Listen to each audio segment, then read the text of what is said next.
going on, everyone? Yeah, I know it's Sunday. It's also the week before Superman comes out. I decided to have a pregame stream, and you may or may not see some other people pop in because, well, by the time I get to my Friday show, people will have seen Superman, and I'm sure we'll have a discussion about it then. But I wanted to open the floor up to see if, anyone wants to come in and chat, leave comments, whatever, hopes and dreams, wishes, concerns, etc., about anything pertaining to not only this movie, but of course, the impending infant DC universe from one Mr. James Gunn. Hope everyone's had a great 4th of July weekend. That's for damn sure. Mine kind of sucked. I was dealing with a sore throat. So yeah, that was not fun. That was not fun indeed. That wasn't fun at all. Not at all. Not at all. Not at all fun. Let me tell you something. Dealing with a sore throat on the 4th of July with a bunch of fireworks lighting off, it's miserable. It's absolutely miserable. It's agonizing. It's terrible. It's just not fun, like, at all. Especially when, like, your neighbors are lighting off illegal fireworks at, like, 11 o'clock at night. And you're just sucking down cough drops trying to remedy a sore throat. Yeah, from, like, Friday to this morning, I was just dealing with this most annoying, itchy sore throat you could ever imagine. But, yeah. Anyway, if you guys didn't see the thumbnail, we're going to be talking about this movie. And I open up the floor to the chat. Do you guys have any hopes? Do you guys have any concerns? Do you guys have any wishes? Is there something in the DC universe that you want to see that hasn't been announced? Is there someone you want to see portray a certain character? Like, there's all manner of fan casting going on for Batman and Wonder Woman. A bunch of other characters, I've even seen something today about Grant Gustin saying he'd only come back and play the Flash if he was playing Barry Allen. I'm like, all right, let's give someone else a shot at the role, but I understand the logic. But seriously, what do you guys think? Like, what's everyone's mind? Where's everyone's mind at when it comes to the new Superman movie as well as the upcoming DC universe? Very curious to see what everyone has to say. For sure. I see a couple people in the chat. I see Omega Swiper, Hosey, Braden. I see you guys in there. Hope y'all are having a great time. Hope y'all had a good weekend.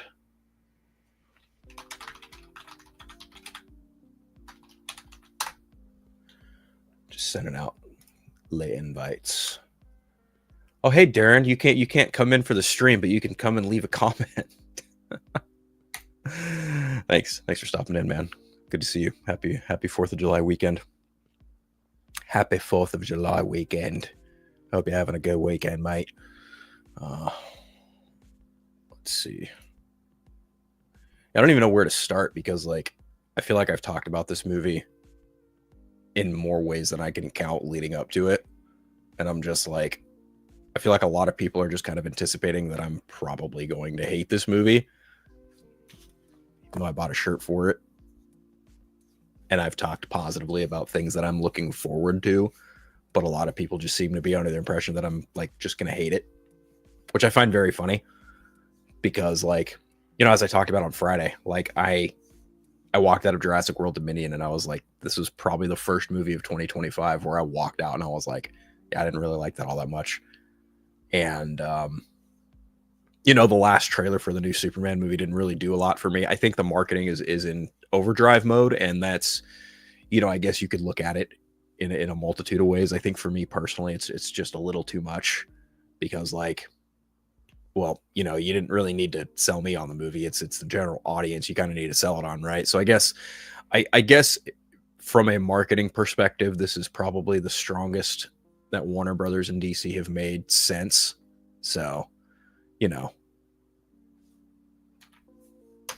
it's just very, like, interesting for me to see so many people hyped for this movie because when I started avidly, like, you know, following film productions and, like, really paying attention to things, it was around the time of, like, Dark Knight Rises, Man of Steel, so, like, you know, now is just, like, kind of looking at it from a more seasoned perspective, I suppose, because I'm 12 years older. I've spent time on, the minefield that is Twitter over the years, and I've, left that place completely by the wayside. I operate on Threads mostly.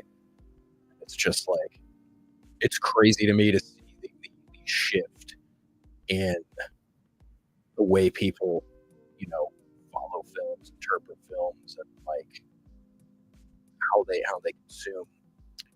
I hate the word product and I hate the word content. Like, I hate both of those words. I guess maybe the appropriate word I would probably look for is probably like media, or like, because again, I just don't like the word content. I think it's a fucking ugly word. I think it's a very like corporate word. I just scoff at that. I just yuck, or even just like product, because at the end of the day, like, a film is a film. Movies and films can be one and the same. But like, case in point, Marvel Studios, Marvel movies, like they're often lauded as, turn your brain off popcorn bubble bullshit, even though I don't think that like the entirety of them are that exactly. And like I said, I was gonna have people pop in, so here's the first person coming in this first time on my channel, Mr. Darren. How you doing, Darren? Hello, how's it going? It's yeah, I know this is a very impromptu thing, very last minute, but I just wanted to like, a little bit of a round table come up, see how everyone's feeling. Superman prior to actually going into it. Are you seeing it on Tuesday, or are you seeing it later on in the week? I can't go until Friday, unfortunately, which is Okay. killing me. I would love to go Thursday or Tuesday, but Okay. no, I mean, I kind of feel like I feel kind of similar to what you've been saying this week, where it's like, I'm sad it's here and I'm sad this journey has ended, but also we've talked about it so much. It's like, okay, we just have to see it now. Like we've done so much breaking down and predicting and ranting and, being excited. It's like, I feel like I don't have much more until I just see the movie. Just be like, okay, we have it now. We can finally breathe. Yeah, and like, I think I talked to you guys about it. Like when I was going to see Jurassic World Rebirth, like one of the guys at behind the stand was like, "Oh, you're wearing a Green Lantern shirt. Are you Guy Gardner's going to be in the Superman movie, right?" And I'm like, "Yep, yep. Are you excited?" And I was like, no. Like I'm so just past the point of like not even so much as like excitement, or because like, you guys know me, like I'm not James Gunn's biggest cheerleader, but I'm also not one of those lunatic fans who's just like, fuck you, James Gunn, right? Yeah. No, I'm just at the point where I'm just like, I just want to watch the damn movie, and like come out of it and see how I feel about it, and see like, do I think this movie is going to set the tone for the DCU? No, I don't. And I know a lot of people are kind of like hesitant of that because of who's making the movie and who's in charge of DC Studios. But I also want to like keep him at his word of like, the tone of the DCU is going to be very different from the Marvel Cinematic Universe. And I think that's kind of pertinent if you look at what Superman is. And then if you look at what Peacemaker is presenting, I feel like there's a clear distinction there in tone. And hopefully, and it seems like what he's at least going for right now is there isn't one distinct tone. It seems like every project is going to have its own individual tone, and I feel like we already see that with like Creatures, because I thought Creatures was very dark. I thought it was like one of the like darkest DC things we've had in a while. And then you go over to Peacemaker, where it's like, okay, that's one of the like more sillier stuff in a while. And not to say that show doesn't get dark, but there is a very clear tone difference. And then we just see these trailers for Superman. It's like Creatures and Superman feel very different to me, and I think that's a good thing. I really do. I think like people are going to be jumping into this and they're going to want different things. I feel like even like me and you want different things out of this DC universe, and that's okay. And we can have all of those various things. That's why I loved that like original announcement, because it was like, okay, you have like your standard superhero movie with Superman, and then you have the space epic with Supergirl, and then you have Booster Gold, which would be a comedy, and you have Swamp Thing, which is this like horror movie. And I think that's cool that everyone can have like, yeah, there's something there for at least everybody, and like within the fandom. I think that's kind of cool. And like lanterns too, right? Like that's a very I know people are like, Yeah. hating the word grounded, but it's Yeah. like, no, guys, like we can't just have lanterns off in space just fucking beating the shit out of aliens. Like that's Not in TV. Yeah, no, absolutely not. Yeah. not on TV. No, no, no, no.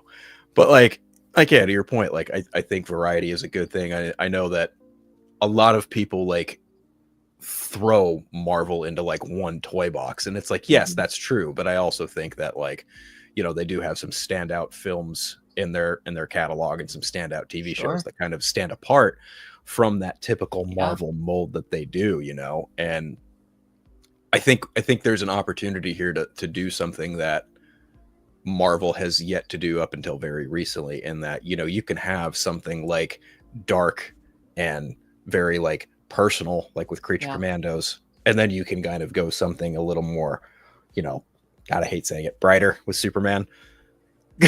Yeah. Because that's a whole other thing, but I think the variety is good. Does it actually speak to me personally? Man, well, we'll see. We'll see what happens on Tuesday. But Sure. I think again, just having that variety is a good thing. And I'm actually very excited to see what happens with Supergirl, because I like that book that it's based off of a lot. But I'm just kind of at the point, I've seen people in the chat who are like, just get me lanterns. I'm like, yeah, I get you, but just get me to Brave and the Bold. Yeah. Which I think it's going to be a while, unfortunately. I do too.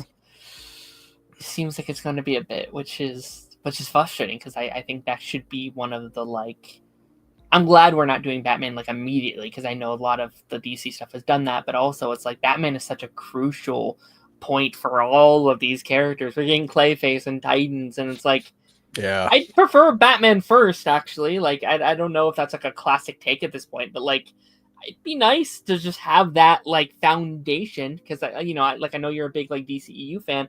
I feel like they never got that chance to like set their like foundation down and be like, this is what we are, this is the universe, these are the characters that we are going to be setting forward going forward. I feel like Batman never got that chance to be that character. I think that's unfortunate, because Ben Affleck is great. He like really is. So yeah, I think it all roads lead back to Justice League, right? Like the fiasco that was the theatrical release of that movie, right? Like that was the exact thing you're talking about. That was the point where DC Films was going, these are our characters and this is what we're doing going forward. And Warner Brothers completely shot themselves in the foot with that fucking movie by having, well, what happened, right?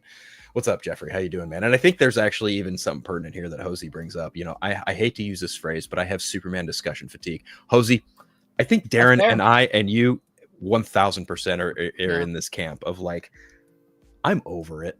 I'm over like Superman discourse. I'm over this whole like, oh, David Corenswet's not my Superman. Oh, Henry Cavill's a fucking terrible Superman. I'm just fucking over it. I'm definitely over the like toxic like conversations. Like, I love talking about this movie. I'm gonna be a bit sad when it's done, because it's like, oh, I spent 2.5 years talking about this movie. Now what? I'm like, there's that feeling I'm kind of having. But it's like, I'm so sick of this, just the like toxicity and everything. I'm also gonna be very happy when we're done with like the box office numbers for like this month, because I've talked about this month's box office so many times. If I had a nickel for every time I've broke that down, I'd be rich. I swear to God. So that's going to be nice. I want to end this month and like everything made a lot of money, and I'll have enough to do sequels, and we can move the fuck on. Dude, when I think about this month's box office, I can look at God knows how many Council and Party Nation discussions of just like how insane July is going to be. And now we're finally in July, and we are now post Jurassic World. And that movie made $300 fucking million worldwide. I don't remember what side of the fence you were on, but I feel like we kind of called that, like, I feel like people are like, I can't believe it made so much money. I say dinosaurs. People love those goddamn dinosaurs. Yeah. I mean, well, I think we're also of the mind of like, I don't think this one's going to make $1 billion. I don't think that either. No. I think it's going to do well though. I think it'll be fine. I mean, it already broke even and did fine this weekend. Yeah. It'll be fine. Like, Universal's already probably been like, yep, we're going to do another one. It's like, all right, cool. I think you even said like, are they going to put them in space? Let's do it. Let's do it. Why not? Send them in there. Why not? Why not? Well, look at what was it? The Fast franchise, a movie franchise that started out on the ground, street racing, Yep. and then by movie 9, they're off in space. Well, Jurassic World Rebirth is movie 7. 2 more movies. Yep. I'm telling you, it might happen. Yep. No, that'll be like movie 9. Is like they actually managed to put dinosaurs on the fucking moon. And you know what though? I would respect the hell out of it. Like I would prefer them to do something way out there and crazy and try something different than do the same goddamn movie again. Like, I liked this one. I had fun with it, but I did end up being like, so it's the same movie again. We did it again, guys. This is kind of silly. It's repetitive. Yeah. It's predictable. Those characters are bland, and it's just, yeah, that movie came and went, and I looked at the numbers for it, and I was like, yep, this does not surprise me. Mm-hmm.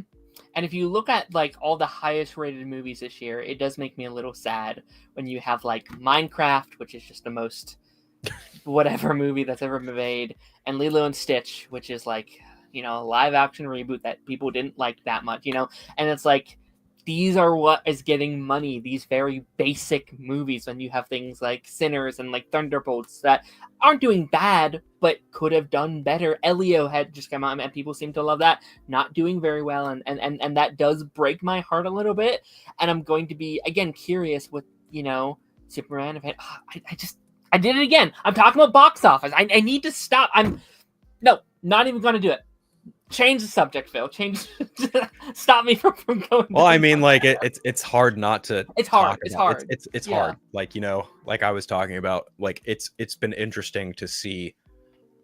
You know, when I was first starting, because, you know, I am older than you, for anyone who isn't aware in the chat. Like when I started, like 33, but like when I started watching and paying attention to like film productions, it really, the birth of it was really with like The Dark Knight, right? But then it went into like, it kicked into overdrive for me when it came to like Dark Knight Rises and Green Lantern, and even a little bit of, you know, the Avengers as that was starting to form, and like I think maybe even Man of Steel too.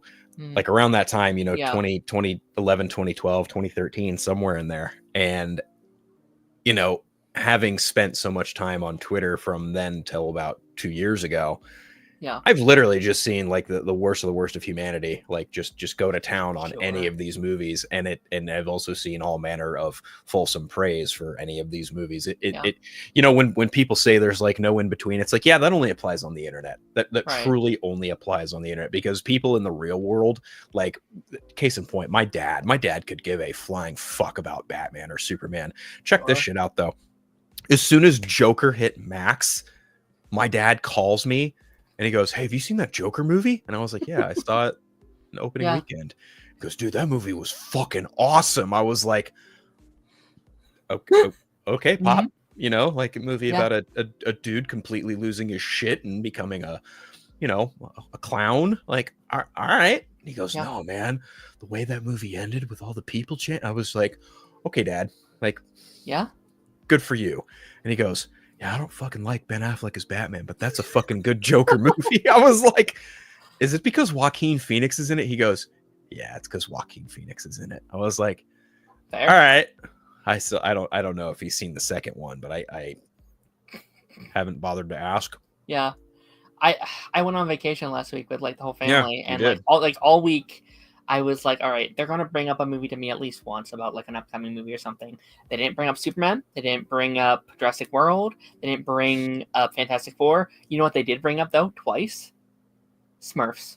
They asked me about Smurfs twice, and that scares the hell out of me. That maybe, just maybe, casual audiences are like, that goddamn Smurfs movie is where I'm going to be at this month. And I felt like such an asshole because, like, they asked me about it. I was like, "Oh, yeah, it looks so bad." And they're like, "Oh, I thought it looked good." I was like, "Oh, shit, I'm an asshole." I'm an asshole. Dude, even my mom, I was like, "You know, they're making another Smurfs movie, right?" And she goes, "Are you serious?" I was like, "Yeah."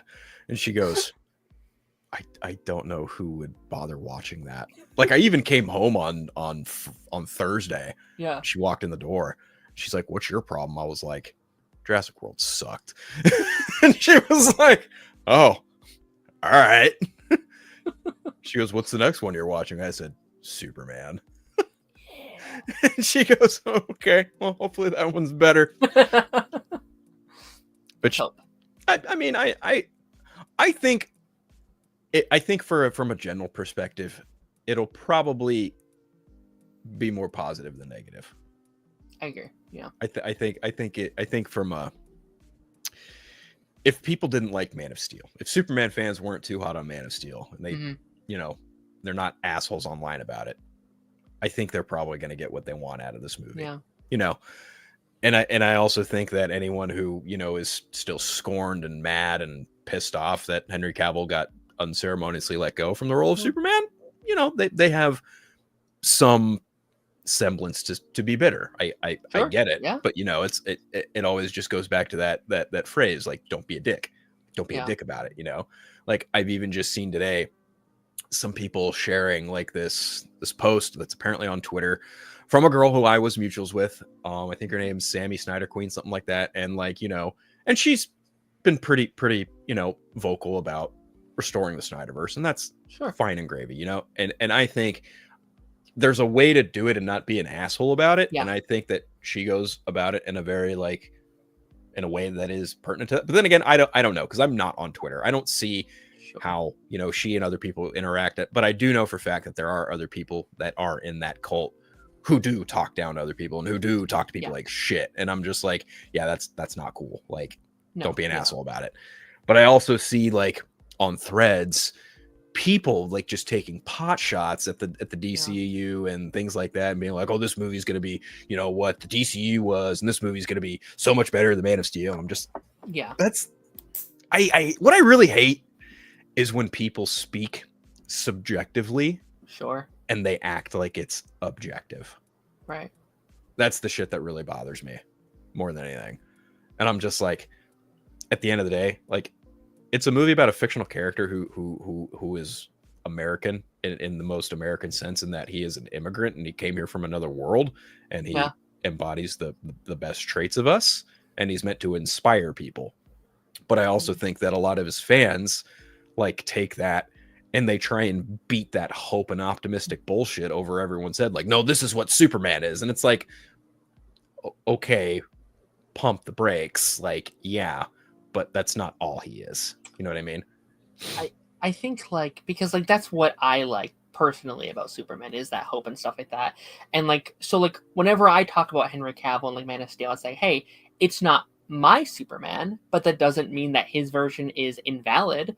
And I think like, despite how you feel about that movie, I do think there at least has to be a respect garnered towards that, for them at least trying something different. I will, even if I don't like something, I will always respect someone for trying something different, for especially one of the most iconic, most popular characters of all time. That takes balls. That takes balls to do. And again, if it resonated with you or not, it did take balls. And I can look at that and be like, listen, like, it may not be my favorite take on the character. Sure. That doesn't mean it's a bad character. That doesn't mean it's a bad take. And I still say, like, I would have liked to have at least seen where they wanted to go with it. But it felt like we were just kind of spinning our wheels for a couple years there, where it's like, I would have liked to have seen Man of Steel 2 or 3 and seen what direction they were going to take the character. So, I mean, it would have been nice to at least give him another solo movie, right? Like, that would have been nice. And, you know, I say that as someone who's a pretty big fan of Man of Steel, because, I mean, what is one thing I always heard growing up about Superman? And the one thing I always heard was Superman's corny.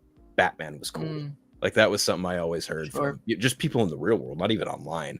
You know, people were just under this impression that, like, Superman's just a very corny, you know, like, oh, truth, justice, American way. Like, basically, like, you know, kind of throwing it in the face of Christopher Reeve, and like just kind of taking the basics, the bare minimum of what he embodied about the character, and then just blanketly saying, like, oh, he's just a fucking corny character.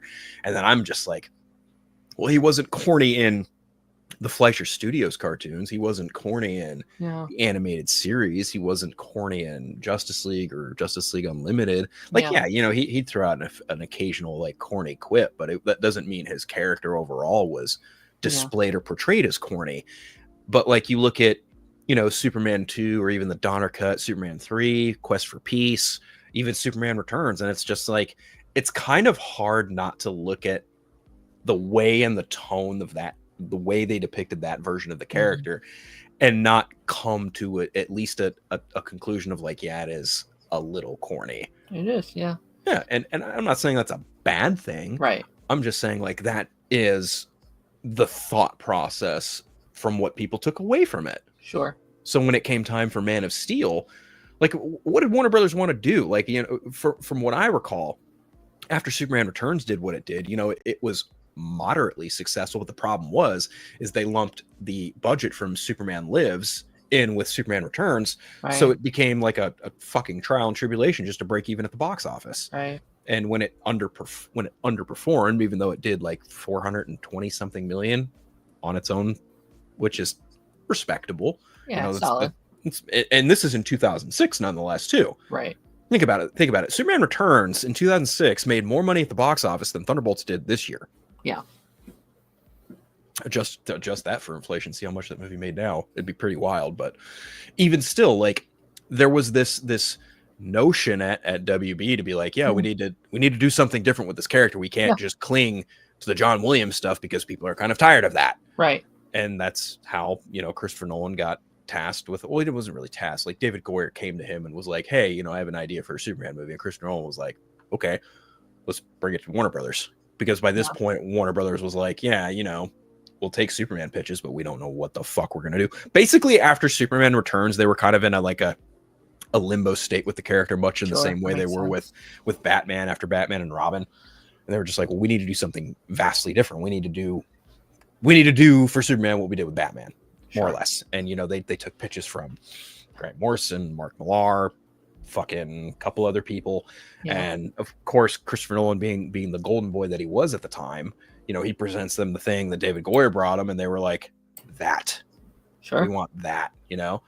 And then Zack Snyder gets tapped to make the movie, and well, now we have two ends of a spectrum here when it comes to Superman portrayals, right? You have Christopher Reeve and you have Henry Cavill. Yeah. And I think on some level, I think this version is probably going to land somewhere in the middle. In the middle. That's what I think. Yeah, and I think for me, like, it was going to, I think it's going to be hard for David to become one of my favorites, at least immediately, because it's 2-hour movie, right? It's going to be hard to compete 2 hours, for 9 me. minutes, I think. Yeah. Of like, you know, say what you want about Smallville, but that is 10 seasons of Clark Kent, you know? Yeah. Superman Lois will personally never be beat for me, because that is, in my opinion, like 4 seasons of like S-tier television that just nails that character. And I think, you know, in terms of what you're talking about tone, I think that's my favorite tone for Superman as well, where it's like, it knows when it can be dark, it knows when it can be kind of, you know, more serious, but also it's very hopeful, very lighthearted. And I'm hoping that's what David Cornsweet's take on the character can kind of meet. Like, I like the hopeful Superman, I like the Superman that can inspire, but also I am a little nervous it might be a little goofy sometimes. I'm worried that they're going to ham it up a little bit, which again is not a bad thing if you place it in the right spots.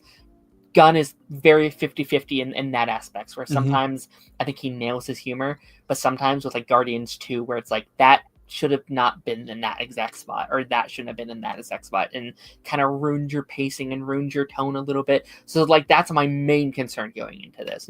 I'm not too concerned. I do genuinely trust Gunn for the most part, but I do think it would be unwise to not at least have a little bit of that concern going in. So I don't know. I think for me, that humor, to your point, yeah, it's very prevalent in Guardians 2. I would also posit that it's very, very prevalent in the Suicide Squad. Sure. You know,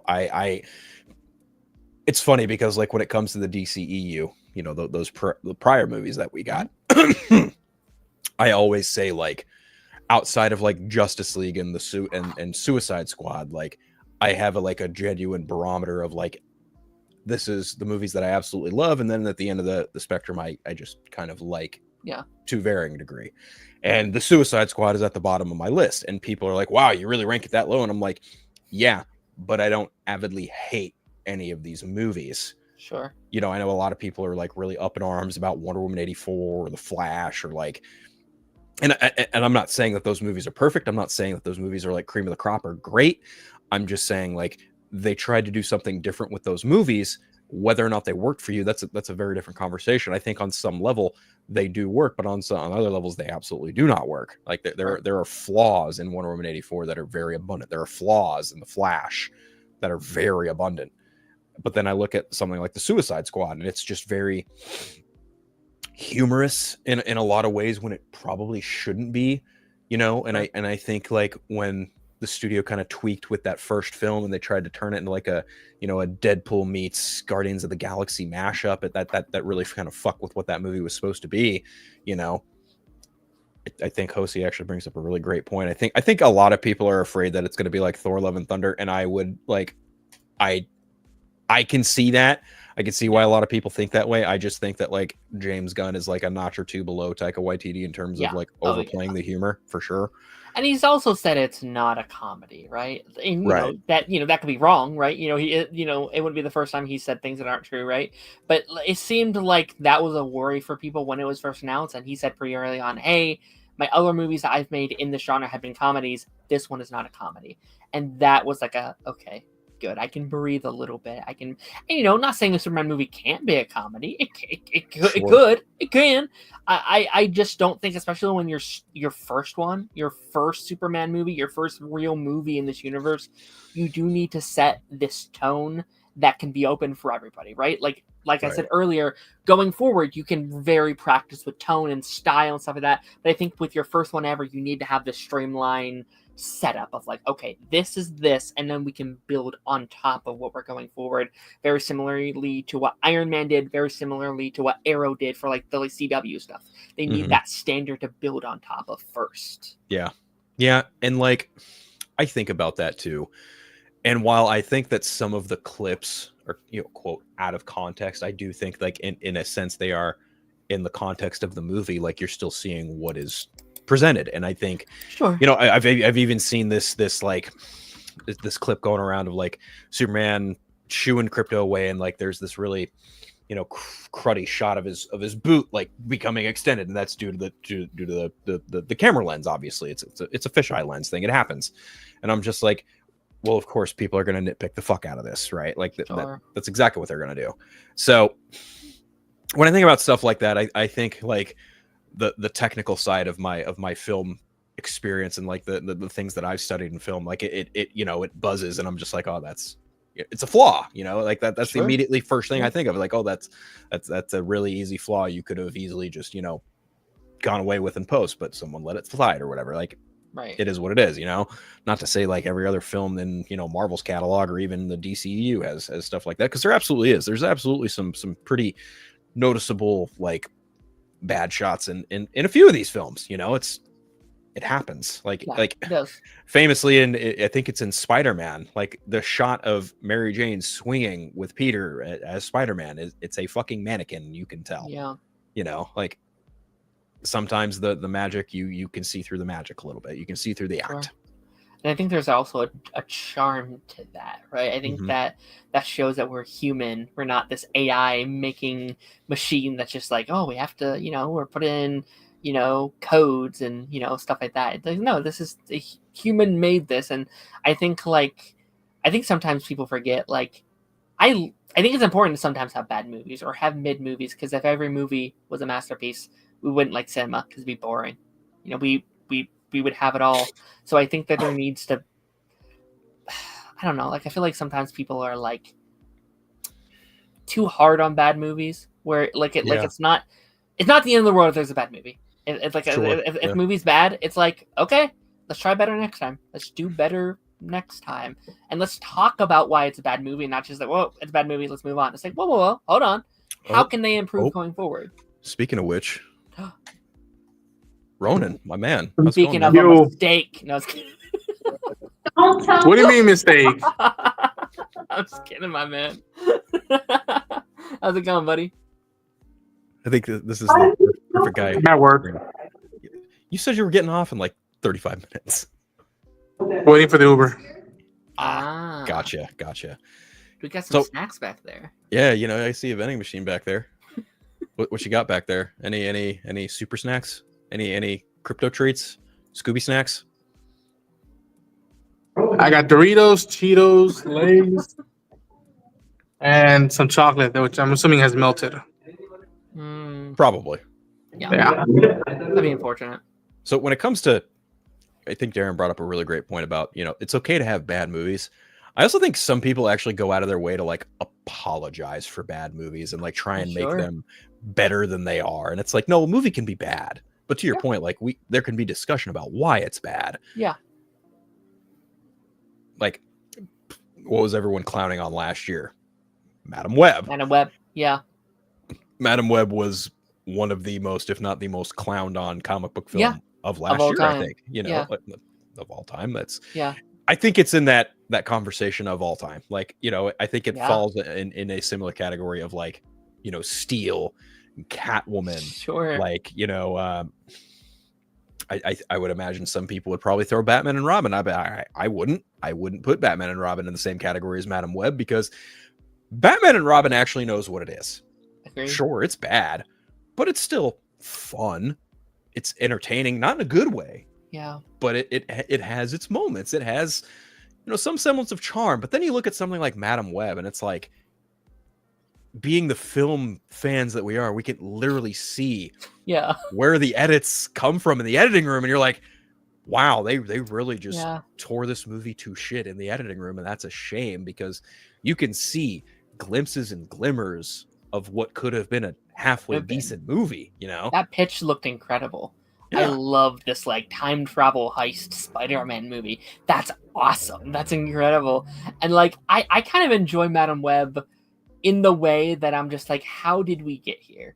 Right? It's not like Morbius, where I'm like, that's just a boring bad movie. Like, there's nothing really to enjoy there. Madam Web, I can look at it and I can look at all these various pieces. Like, why did they do that? What was the mindset behind this decision? And it's like 100 of those back to back to back to back, which I can like, I enjoy. I sat there like in the theater being like, well, that was a movie. I can't wait to talk about that movie, because that was a movie. And I feel like a lot of movies, like, I rather like a weird bad movie than a boring bad movie, I guess. Sure. What I'm getting at. Like, case in point with Madam Web, what was the thought process to completely erase Ezekiel Sims' verbal dialogue and just do it all with ADR? What was the thought process behind that? I haven't seen the film, and I heard that, and I'm like, bullshit. Oh no, it's real. Yeah, it's bad. Everything with that character is like bad. I don't even have a grasp on what they were trying to do there, and it's like, not to get on a tangent on the Madam Web on a Superman stream, but like I unironically would love a sequel, just because it's like the way it ended was the movie we were promised, right? Like it ends, I was like, awesome. But now it's over. Let me actually see what they were trying to do. Like, I'd be like, all right, give it, like, I would do it again. I would try again if you got, like, confident people behind it. That cast would not, though. The cast would be like, fuck you, Sony. We are not coming back into your studio. They would laugh at them. At the very least, I think I would want a director's cut of Madam Web. Sure, yeah. Like, I would much rather see what was intended than what we got. Granted, I'm not expecting like, Snyder cut level crazy difference, but I mean, hey, anything's possible, right? Like I really just want to see, like, because there was rumors that it was like a Terminator-esque plot where they were, tasked with saving Mary Parker before Peter's born, and I'm like, yeah, that actually sounds kind of cool. That sounds awesome. And then even to like later find out, like, I could have some things where like, okay, it's the creative studio stuff and they couldn't use Spider-Man and blah, blah, blah. But to later find out they could have used all these Spider-Man elements and they didn't.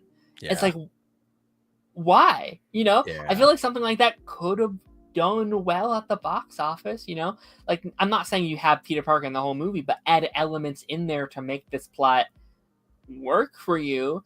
And it's a little frustrating, like, not to make everything about, like, CW like I always do, but, like, the CW would have situations like that where it's like they couldn't use those characters. They wanted to do these really cool stories, but they didn't have them at their disposal. They did. They could have, but they chose not to for whatever reason that they trick their minds into. Right. Yeah, I don't know. It's wild to me that like Sony has complete full reign to do Spider-Man stuff. Yeah. And then they like make it seem like, oh, we can't use Spider-Man. Oh no, you could have. Yeah. You just chose not to. Yeah. I'm flabbergasted. Absolutely flabbergasted. But now with DC Studios, you know, James Gunn has mentioned like they have the luxury of having everyone in the catalog, which I think is a good thing, personally. Like, who are you gonna get? That's wait and see, right? Like, we'll see what happens. But right now we know we're getting, you know, Superman, Lantern, Supergirl, Peacemaker, and you know, and another season of Creature Commandos is in the works. You know, Brave and the Bold and Wonder Woman. I'd have to imagine one of those is probably going to be next. And you know, in some cases there could be like a Clayface. That's something that just kind of lands in their lap. Yeah. And they go, wow, this is incredible. Let's make this. You know, I'm very curious to see what that Clayface movie does turn into. And you know, like what comes from it. Like, will it kind of show the Gotham City corner of things in this DC universe? I'm assuming it will. But you know, we'll see what happens. But as far as like characters in this movie outside of like Superman, who are you guys most excited to see? It's interesting. I mean, I'm always a big Lois Lane guy. I always think like, and that feels almost like a cheating answer because I think Lois Lane is always kind of the other side of Superman. I think they complete each other in many ways. So like I'm definitely very excited for Lois. Very curious about Hawkgirl as well. I think like Isabella is on fire right now. Like she is on the top of the world within Aliens and Last of Us and Superman and Madam Web, if you will. You know, like she's kind of on top of it and she's killing it. And I'm really excited to see kind of like her take on this character. I know there's been debate back and forth being like, she's this version, no, she's this version, she's this version. You know, I'm just excited to see which one they choose. And then like Mr. Terrific as well, I think is up there for me. For me, man, here's a weird thing with this movie. Just from what I've seen visually, again, could be wrong, but like the fact that Rachel looks like Lois out of the comic with the purple and stuff, I'm like, I want to hang out and see. Spend a day and be like, what do you feel about the world? How do you feel about the world, Lois? And then to see Jimmy, like as soon as I see Jimmy with a camera, I'm like, oh shit, it's happening. And listen, Hawkgirl, I've told you how much Just the League and Just League Unlimited means a lot to me, and that's why that lineup from that animated show is my JL lineup, and she had a big part of that. And the fact that this is the second time, I think, I could be wrong, you guys fact check me, that Hawkgirl being played by a Latina, that brings a lot of like proudness out of me. And you know, we kid with Phil, but like the fact that we're getting Guy Gardner as a Green Lantern right now, and you seeing this lineup that wasn't the lineup I would think they would choose. To start with you know, variety of heroes, makes it more expanded and makes me hope that we can get a similar, I'm not gonna say the same thing because you can't, but to what I remember feeling out of watching Just League Unlimited, where like you can take away the main stars like Superman, you can focus an hour with a character like The Question or something like that. So like the fact that we're getting Metamorpho is mind-bending to me. And then it's what's the name? NoHo Hank from Barry. Yes, he's Metamorpho. Those, you know, Hawkgirl, Metamorpho, Lois, and Jimmy are my four right now that I'm like, I want to see what's it going to be like hanging out with them for a while. Yeah. I think for me, it's probably Metamorpho. Like he's been on my list for a long time. Like I've always wanted to see a live action take on the character because I have, you know, Batman and the Outsiders, all 3 volumes of that from Mike Barr and Jim Aparo. I really love that book, and Metamorpho's a mainstay in the Outsiders. So when it was announced that he was in this movie, I was like, you have my attention. Yeah. So I am looking forward to that. I think Anthony Carrigan's a great actor too. I think he's going to bring something different to that role too. I don't think they're playing his character for a joke either, because it's very easy to turn something like that character into a joke. But I think like the way he's being utilized, just what we've seen, and what we know, he's kind of being coerced by Luthor to do some dirty work, and I'm like, yeah, that tracks. Yeah. And I do love the Metamorpho character.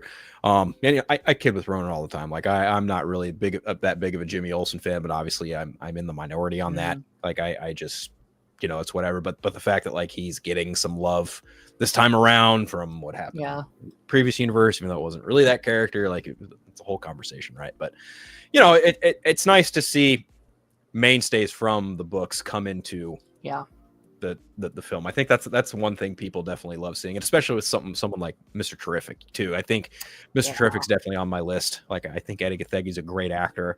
When he was cast, I was like, that's a really solid choice. And Wendell Pierce as Perry White, I think that's a very inspired casting too. Agreed. Ethan Abraham asks, when are you all seeing Superman? I know I'm seeing it Tuesday. Darren, you're seeing it Friday. I'm seeing it Friday, unfortunately. Yeah. Ronan, are you seeing it tomorrow or Tuesday? That's a super question, Phil. That's a super question. As far as I know, I might be able to watch it tomorrow. That's crazy to hear. I know. So I'm trying to work out the details, see if it's actual tangible. If not, it's gonna suck showing up to the theater and be like, "Am I cleared?" But without a doubt, Tuesday I will be. I paid my tickets for that, and it should be interesting. If I watch it tomorrow, I'll have 2 days back to back, and it should be a good perspective. Like, how do I feel after the first viewing? Because the first viewing, you're just taking everything in. You're taking everything in and seeing if it actually sits with you well, or if it's something you have to go back to visit. But yeah, I should be seeing it within the next day or two. This still isn't fully processed to me that it's like it's this close. It's we just got the teaser. I remember us talking about the teaser, and I was like, "What the hell?" It's been forever. Like it's been such a long ride, but also it's really kind of snuck up on me. These last couple of weeks, it's like, oh, it comes out this month. Oh, it comes out tomorrow for some people. This is insane. This is nuts. I don't know. I know I joke with Ronan all the time. Like we go back and forth. We jib and jab at each other all the time, but it's all in good fun. But I know he's been very much looking forward to this. So I hope you get to see it tomorrow. That would be really cool. I know how much you've been looking forward to this. Yeah, man. I hope it delivers.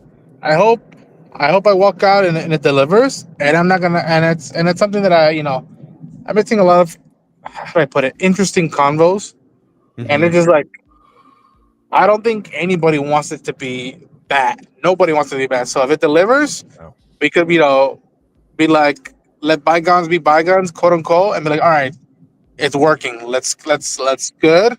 Let's go on to the next one. Let's get Supergirl. Let's get Lanterns right.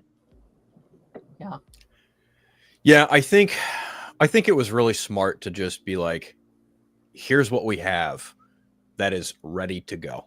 It wasn't just like a wait and see thing of like, what are we going to do next? I think it was incredibly smart to be like, okay, we have this massive library and IP of DC and DC Comics and DC heroes. Let's actually fucking utilize it, right? And I think going forward with a Superman movie, regardless of how you feel about James Gunn, regardless of how you feel about, things prior, if you want a successful universe to thrive, you kind of need that character to be up front and center, because he is at the center of DC. Like, Batman pays the bills. I make that joke all the time. But like, when it comes to a full-fledged universe, if you do not have Superman's house in order, everything just kind of comes and goes. It's a question of like, is Batman here? Is Wonder Woman here? Because these characters all came in very different points, right? Like, Superman crash lands on Earth, and you can literally write that story in any fucking time period. Wonder Woman was created at a point where we were literally in a world war.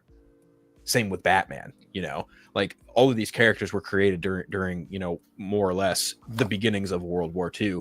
But the thing is like, the one you would probably have to like keep close to that in a sense, I would argue, is probably Wonder Woman, whereas Superman and Batman, you can kind of redefine as the times go on.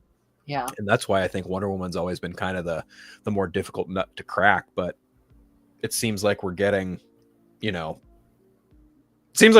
Wonder Woman movie, which is going to be pretty cool. Yeah. I don't know what you do with it, but I would actually like to see a modern day Wonder Woman movie, personally. I was about to say that. Do we get period again, or do we go modern and be like, all right, we can deal with that later. We can talk about it later. But like right now, in the moment, what can she do for us? What can she do for Yeah. people? And I'll keep saying it to the ring of time. But Adria Arjona as Diana, I want her casted. Yeah, I've seen that bell get rung a lot, and James Gunn is like kind of tiptoed around whether or not she's in. He said she'd be great. I think is what he said, right? Yeah, he was like, he's following her, and like people are like, hey, you're following her, does this mean anything? It's like, I followed her a long time ago for a different thing, but she would be incredible. So it's like, okay, at least it's out there. James Gunn doesn't seem like someone though that likes being told what to do, so I hope it's not like I hope he doesn't feel pressure to cast her, so he doesn't cast her kind of thing, but we'll see. I don't know if it's pressure so much as it is just like, oh yeah, that'd be a fun idea. But obviously when they get around to doing Wonder Woman, I think everyone's going to get their due diligence. Sure. Whoever has the opportunity to test for that role and hopefully get cast, hopefully sooner rather than later.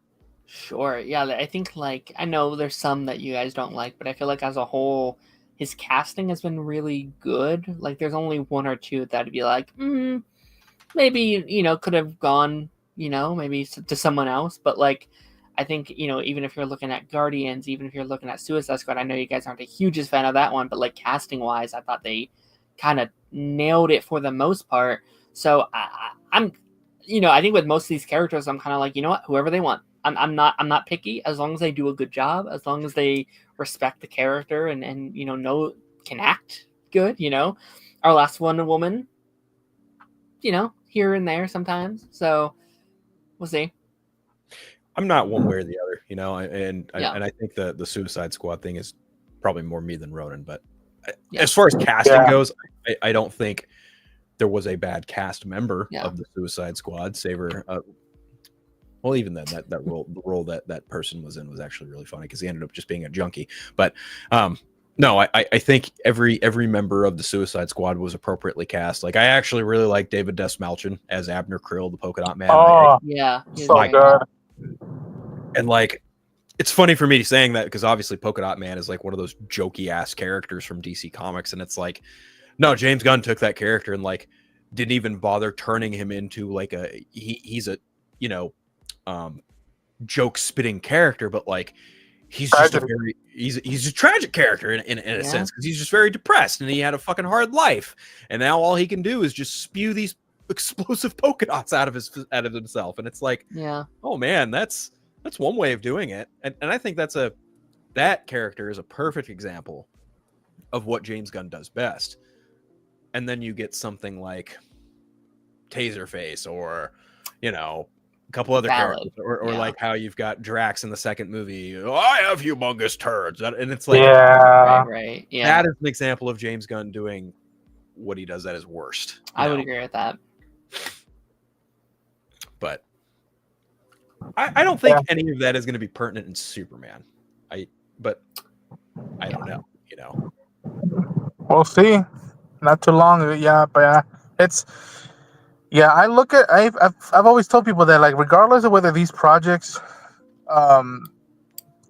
work for a lot of us or not, or if the whole thing works for us or not, for the most part, we've been very lucky with the casting we've gotten for a lot of these big names and whatnot, or even characters that we didn't think we would care for as much, but we do now. It's like, okay, cool. But then again, I also like taking chances on people that nobody's heard of. Like again, Red Cat 2, Daniela Melchior. I never had heard of her at all, and yet I was like, all right, I have her back.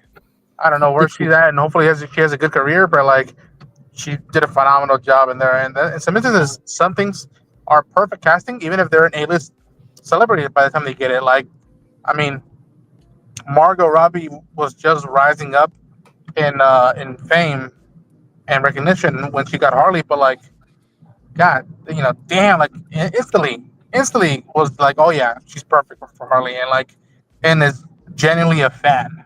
Mm-hmm. And so Mm-hmm. I hope Yeah. that goes forward with this stuff. And here's the weird part about this as well. I think we need some hopefulness, but I also hope that there's some characters that you can do a lot of good stuff right now where we're at. That I hope they don't miss their windows, if you will. And even then, that could be debated. Like I've told you guys how much I love the question Yeah. and Rorschach. Yeah. There's so much you can do right now with those two characters, and yet tell a simple story. Well, simple quote unquote story to build out your universe, to introduce this character to the mainstream audience, and yet it's about something. Yeah. I think the word you're looking for is grounded. Sure, grounded, Well, but lanterns? something that can echo that has more than one layer of attractiveness. It's not just a cool costume, the cool IP. It's like no, there's something else you can do with it. Like a lot of properties we've dug of recent times. I think. I would really love it if there was a story there with the question unraveling a conspiracy that involved G. Gordon Godfrey and the New Gods. I would love that. Dude, Right? you say New Gods, and I just stood up right now in the car right now. I'm like, oh my god, New Gods. Like that would be cool, right? Like that's one way you can introduce if it's this fucking conspiracy theory that G. Gordon Godfrey is sending information from Earth to Dark Side and Granny Goodness, all them, and it's like, cool. Huh? Like what if the question is the one to figure that out, and he tries to bring it to Superman's attention? Superman's just like, who's your source on this? Like just play it up in that way. I think that'd be like I see. When I was on Multiverse of Color, the former editor, I don't know if I wouldn't call him former editor, but my former editor would always talk about, you could always do this, Daily Planet TV show with Lois Lane and Jimmy Olsen and Perry White. And I'm like, I understand that, but I don't think you're going to get Rachel Brosnahan and,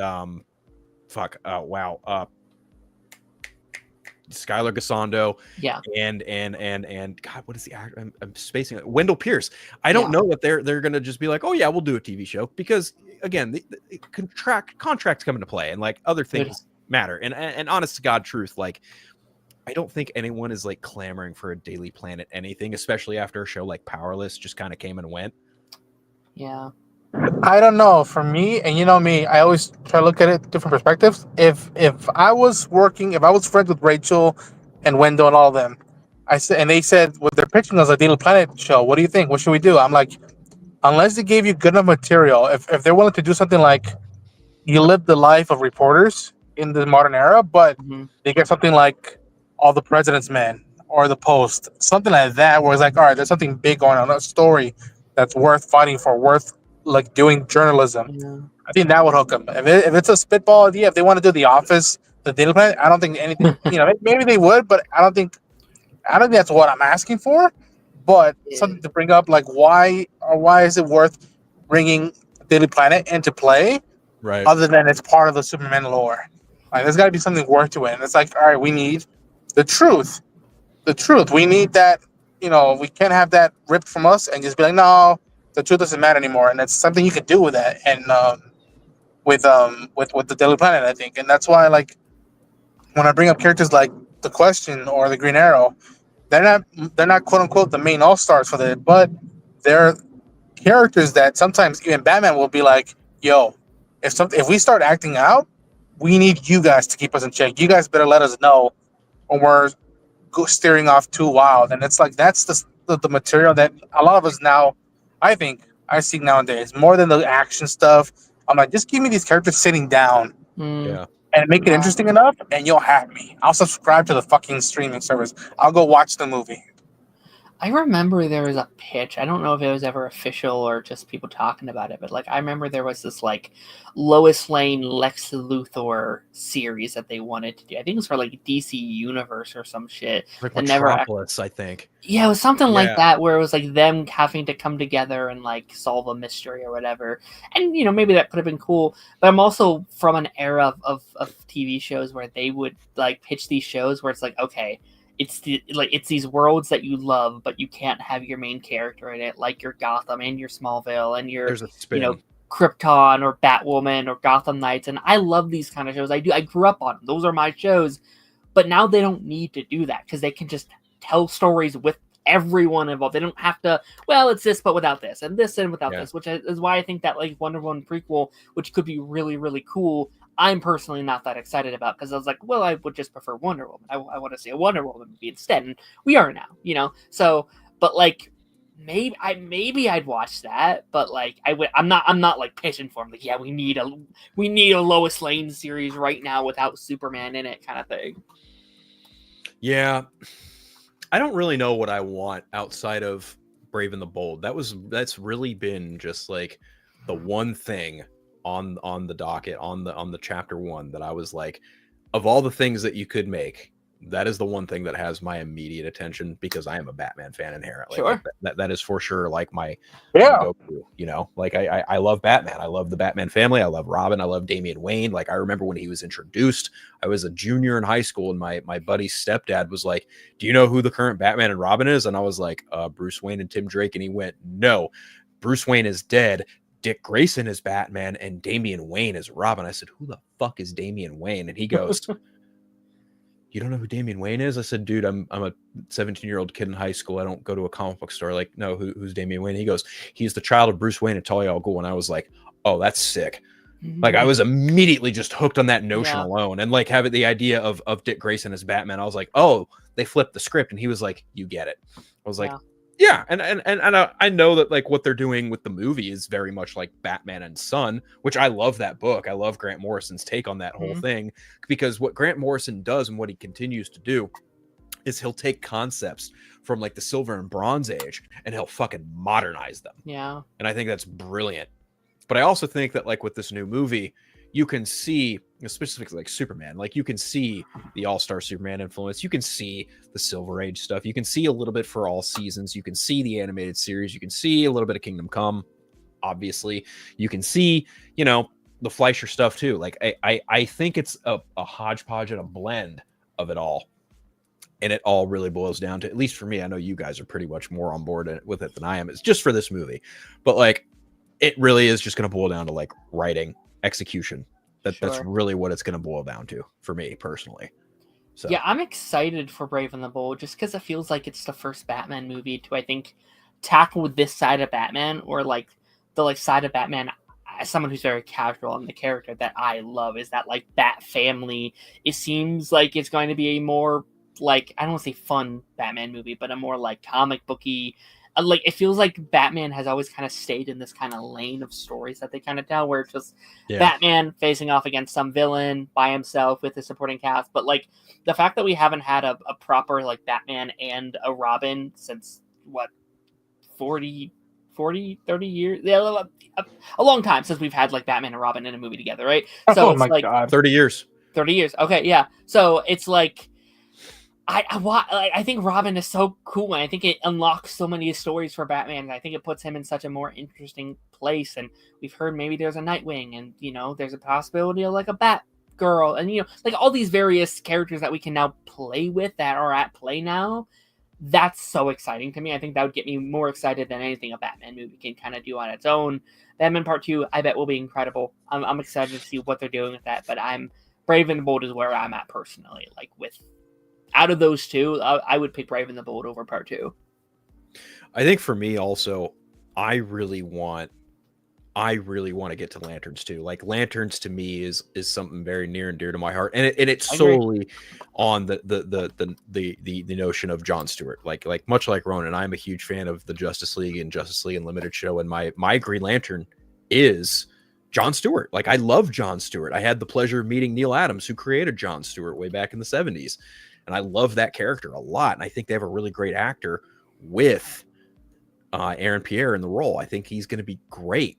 And I'm really looking forward to that show. And, you know, I walked by Tom King at Comic-Con last year. I don't know if Rona got a chance to talk to him. I you know, casually walked by and said, hey, man, love your stuff. And he was like, hey, thanks. And, you know, I think having him being former CIA and having being a part of that team on Lanterns is actually really smart, because Lanterns is space cops. They are basically the space cops of the DC universe. And I think having them investigating a murder on Earth, and obviously, like, we know Sinestro's involved. We know that there's some other things possibly at play. Like, it's going to be very interesting to see how that show shakes out.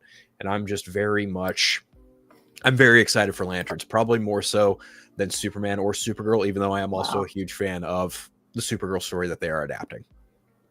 Yeah, Woman of Tomorrow. Yep. I might agree with that just because it's TV, and I'm always going to love TV more just because it's like one day versus like 8 weeks. And I'm like, well, we get to talk about this for 8 weeks straight. That's exciting. Yeah, the water cooler talk. Yeah. It's weird because, like, I did meet Tom King once. He signed, I think it was my first Rorschach issue. And his plotting, when it comes to that, like, of a mystery, he did it with Rorschach. Imagine what he can do with the Lanterns, with Damon Lindelof and the guys who did Ozark, I think. So yes, Craig Murray.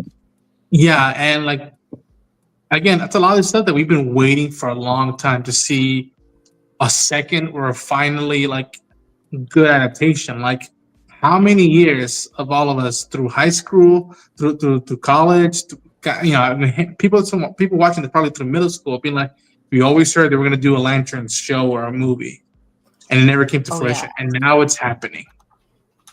Oh yeah, we've been through a lot in terms of like Lantern, like TV shows. There was like 3 or 4. Like there was the HBO Max one that they tried to get off the ground, and then there was the like obviously Justice U, and then Stargirl almost did a Green Lantern spinoff show, and that didn't. Obviously, they didn't even get a chance to pitch it. Like there's been like several versions of that, and now it's cool that we have 2 incoming with My Adventures and also this upcoming one. It's like, okay, finally we're eating. If they're good, we're eating well with like Green Lantern content. Mm-hmm. Yeah, I mean, I love Green Lantern as a whole anyway. It just John Stewart more than anything. But I've read some Green Lantern books. I think the first book I ever read was probably Rebirth, way back when that movie came out. So good. It's yeah. Well, I meant Rebirth of the lineup, not the Rebirth title, if you will. Like, I remember the one with Jessica Cruz and Sam Bass. I meant that Rebirth. That run of GLs. Woo. Yeah. So good. Yeah, I'm excited for Lanterns, definitely. I'm very curious to see when we'll probably get some footage of that. I also think that, like, if Game of Thrones House of the Dragon Season 3 comes in April, there's a chance we could get Lanterns sooner. But I don't know, I could see like a February, March, depending. Or maybe after Game of Thrones wraps, they do it in like early May to roll right into Supergirl. I don't know. Yeah, and listen, I'm a Millie Alcock fan, so I'm hoping that like this also brings a new audience to her because she has been, from what we saw of her in House of the Dragon, she kicked so much ass. Oh yeah, she's and I'm right now going to start pretty soon reading the Woman of Tomorrow storyline, and from what I've heard of it, it just gets me giddy. I'm just like, all right, this should be a blast because I know how much Melissa's version meant to a lot of people, and the fact that now it's up on the big screen, I think gonna make it significant, in my opinion. Yeah, I mean, to Darren's point, I don't think there's been like a bad casting thus far, and I think Millie Alcock's pretty proof of the pudding of that. Personally, like I think she's a great actress. I think she's definitely got that as the kids are saying these days, aura. Of, the Supergirl from the Supergirl Woman of Tomorrow book, because like the one panel that sticks out to me the most in Woman of Tomorrow is like one of the first moments you see Supergirl where she's literally just slumped over in a space bar drunk as shit celebrating her birthday because she can't get drunk on Earth beer, so she goes out in outer space and decides to just get plastered there. And it's like, yeah, this is a Supergirl who I think James Gunn described it as punk rock. Yeah. And I'm like, yeah, that's the kind of awesome. That's the kind of Supergirl I kind of want. And that's not to say, Sasha Kaye didn't deliver in any regard. I love what she did. She was great. Yeah. With what minimal screen time she had. I thought she was great with what they were doing. Yeah. But, Supergirl is such a like I wouldn't say touchy character, but that character's gone through, various incarnations over the years, much Sure. like Superman and various different Green Lanterns, and like there are a number of different origins you can pull from. But I think the fun thing about Woman of Tomorrow is it kind of goes over all of it in a certain respect. I agree, and I also think like if done right, I don't think I've ever officially finished the book, but like if it's done right, it could be unlike any comic book movie we've seen up until this point in terms of like style and tone. I feel like what is the like main criticism in the genre? I was like, well, they all feel the same. They all feel like the same kind of movie, and just in terms of tone and what I think this vibe of superhero is going to be. Seems very different than any other comic movie we've ever seen. So I think that might help. I am worried about when it's coming out because it comes out, was it June? Yes, June of 2026. Yeah. See, Phil, this is going to be our like next box office thing because now it's going to be, will Toy Story beat Supergirl Woman of Tomorrow? or I guess just Supergirl now. But well, I don't know. Here's someone who's probably in favor of Supergirl because of various reasons. This guy. Yo, what's up? Talk amongst yourselves. I'm gonna go get another Mountain Dew. I'll be right back. Okay. We on a Woman of Tomorrow topic? What's up, Jake? Yeah. What's up? How Yeah. was your vacay? Good. Wish it was longer, but good. Fair. But no, I mean, I'm excited for Woman of Tomorrow because I mean, it'll definitely be a lot better than the last time Supergirl had a movie to herself. That's for sure. I don't care what the quality of the movie is, but it'll at least be better than that one. Sure. And here's a weird thing. I've seen people up in their feelings. It's one of those people, it's those groups who are bitching and complaining about comic accuracy. They're like, oh, well, Lobo wasn't in the original story. Why are they going to have him as a bounty hunter in this one? I said, because the bounty hunter that he's replacing from Woman of Tomorrow was a no-name grunt character that no one gave a damn about. So putting him in this movie makes sense. And why would you want the same exact thing again? Right? Like, if you're a fan of that comic, why would you want to be like, yes, it's nothing new. I read that, 10 years ago. It's like, well, now you get something a little different. Now you get some excitement in that comic that you read. Not to say the comic's bad, because clearly it's people love that comic book. Yeah, but it's like, switch it up a little bit. I never understand when it's like, I want it the exact same way, but again, it's like, that's boring. That's lame. And then they turn around and complain when that's exactly what they get. Yeah. Like How to Train Your Dragon. I've seen people complaining that that. Yeah. But I still haven't seen those. I know you're getting on me for that. Yeah, Art. What did I miss? We were just talking about Woman of Tomorrow and how people are all up in their feelings that it's those people that are bitching and complaining about comic accuracy. They go, oh, why are you introducing Lobo here? He wasn't part of the comic. I said, because the bounty hunter he's replacing was a no-name grunt that no one gave a damn about. And also, Tom King's gone on record to say that, like, the first version of the story was Lobo. Had Lobo. Yeah. What Ron said? Yes. So it's like it's not out of the realm of like, oh, they're just doing that to sell lunch boxes or whatever. Like, no, this was a concept that was at play that didn't make it into the book. Now, let's bring it into the movie and see if it works, because it would keep in line with the book's story, and yet we're introducing a character that people have been wanting to see in a movie, and it's a dude that has been roaring for the longest time of doing Lobo. So like, all right, go with it, see what happens. Would flesh out your DC world a little bit more too. Yeah, I think that's like something a lot of fans just get really up in their feels and stuck in. Like when they hear, oh, this is getting adapted, they want it to be just exactly like panel to page. Yeah, and it's like, well, that's the thing. When it comes to doing an adaptation, you can take your liberties. I mean, case in point, look at the Watchmen movie. You don't get a giant squid at the end of it, but still great adaptation of the book. But yeah, I think including Lobo, to Jake's point, you kind of fill out the universe a little bit more.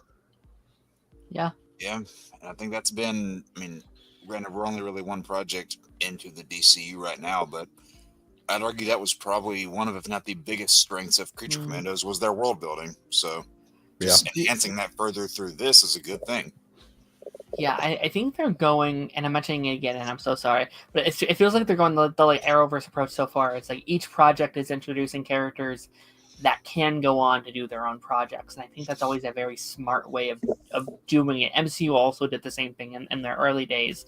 But it's like, okay, do you like this character? Just kind of like testing the water. They do? Okay, let's give Mr. Terrific his own series. Oh, okay, you're liking Lobo? Let's do a little Lobo special. You don't have to do that, but like I think that's a good way of kind of like exploring your world and setting things up. And, if Lobo never appears again, then that's fine. But also if he does, that could also be something cool that we can explore later on. You're also leaving the door open for it. Yeah. Yeah. I mean, it's funny, when it came to Creature Commandos, I wasn't like really expecting much. And I've gone on record saying like that's my favorite thing James Gunn's ever written. But low expectations sometimes can get blown away. Yeah. And that might happen again with this. Who knows? I mean, it's funny. You guys all know, like, I've been met with all manner of, oh, Phil's going to hate the movie. And it's like, no. How? It's so funny that people would tell me that. And I'm just like, if you really think that I'm going to walk out of this movie going, bah, fuck you, James Gunn, I hate this, then you haven't actually been paying attention to anything I've been saying. Or how I feel, or nor do you care. You just want to point the finger and go, see, this guy hates the movie. That's not the case at all. Yeah. People on the internet not paying attention is nothing new. No, that's very true. That's very, very true. I mean, hell, you're wearing a fucking shirt, for God's sake. You're clearly not completely against it. Like I tell you folks, you should have seen me the day that he told me, hey, I saw it. I like it. Creature Commandos. I was like, oh. I was like, Yeah. no. And I was like, get the fuck he's been out of hiding here. it from us. No, I was Jared, like, really? And he's like, yeah, I dug it. And I was just like, hallelujah. I'm like, that can't be a one-off. I'm like, no, Darren, he wouldn't lie about that. But I wouldn't lie about watching the movie either. that's what I said. But no. Speaking of which, has anyone checked in on that guy? Has he seen the movie? He talks to me on Twitter. That's all I know. Well, I'll be down there in a couple weeks. Maybe if I run into him, I'll ask him. Oh, record that. I'm good. No, kidding. I'm all good off that. But no, like I'm as far as James Gunn's comic projects in the past, I am quite literally 50-50 on the guy. Like I think Guardians 1 and Creature Commandos are up here as his best. Then you have ones that are not his worst, but also not his best, which are Guardians 3 and the Suicide Squad. And then when you get way down here, you get Guardians 2 and Peacemaker. So that's where I'm kind of at with the guy. And then Okay. Super is a thing that also exists. So here's the tiebreaker. How does everyone feel about the holiday special? I love it. I don't know where this panel is turning on it, but I adore the holiday special. it's now part of my Christmas watch list for every month, every December now. Like, great soundtrack, and again, there's the yucks of it all, but you look at what Palm Clementif is doing. She's coming from a genuine place of I want to give a gift to my brother. I won't say a spoiler, but somebody that means a lot to me, but I'm afraid even to admit this. And so by the end of it, that moment was oh God, that was worth it. And it's not a movie, it's not a whole series, it's a special TV movie. And it's just that's, I wish we get more of that. Yeah. That's a good way to even try out introducing a new character. I mean, hell, he had nothing to do with it, but remember when Werewolf by Night came out, and how that was just people were we want more of that. It's Punisher next year, baby. Punisher next year. We need more characters in that treatment. I think we will. I think I've told you guys this, but I like the holiday special more than I like any of the movies. And honestly, I can see that. To me, I still effing adore the first movie and the third one, but with the amount of time that special had, and the music and all that stuff, it hit the chord of I could see it, absolutely. I think it's my second favorite after 3, which I know is probably a hot take on this specific panel right now, but I think in terms of which ones were able to bring out the most emotional experience out of me, 3 and the holiday special got me. That third act of that special is it's kind of deep as hell. Like I don't know Yeah. where this came from. Like it's a very silly story about stealing Kevin Bacon. Like that's such a stupid story, right? But Yeah. like it turns around and be like, all right, James Gunn, all right, Yeah. you got me. Yeah, and like that was the first sign I felt of him like stepping a little bit away from his yuck joke and more leaning in onto the heart of it. Yeah. And I was Yeah. like, yeah, dude, that's That's where he's at his best. Yeah. circumstantial jokes hit way better for me than like the intention of like there's gonna be a great joke, right? Like those more hit more of just like, yo, what did you just do? You stole Kevin Bacon? It's like, yeah, he's a great guy, and then just like no, that's not what you do. Human trafficking for that's Christmas? Not a birthday Like, present. no. This is trafficking. Yeah. It's just like, oh, and I agree with Dan. I think sometimes even holiday special takes over 3, in my opinion. Sometimes it varies. Guardians 1, 3, and holiday special are the ones that like go for me as a whole. And on a good day, they all rotate. That's how good those 3 stories are for me. Yeah. The holiday special creates a lot of emotional ties that actually carry into 3. The whole Peter and Mantis thing that the holiday special does. I won't ruin it for anybody who hasn't seen it, but it was really good for the limited time that it was there. And does a good job at setting up Quill's like emotional state, right? Like he's not as depressed as he is in 3, but you kind of see the hints at it. He's slowly starting to like unravel. He's not quite where he was in 1 and 2 for obvious reasons, and that's such a good way to like tie that knot. So when it comes to humor in Superman, do you guys think they've shown a little too much humor in the marketing? I'm gonna say no to that, just because I think like no matter what demographic this is going for, they at least need to market to families, right? Sure, like that is going to be who we need to convince to watch this movie, right? Like we're all going to watch this movie. DC fans and Marvel fans, like we're going to watch it no matter what. But we have to convince little 8-year-old Jimmy to want to go see that dog in theaters on July 11th, right? That's what really matters right now. So I think in terms of marketing, marketing the like dog, marketing like him being very not hurt, but more immune than we typically see him, making all the characters very likable, I think is a good technique to market it. And if movie comes out and it's all jokes and sillies, then like yes, we can criticize that, be like we wish we could have had less or more. But I think on just the marketing side, I'm personally okay with it.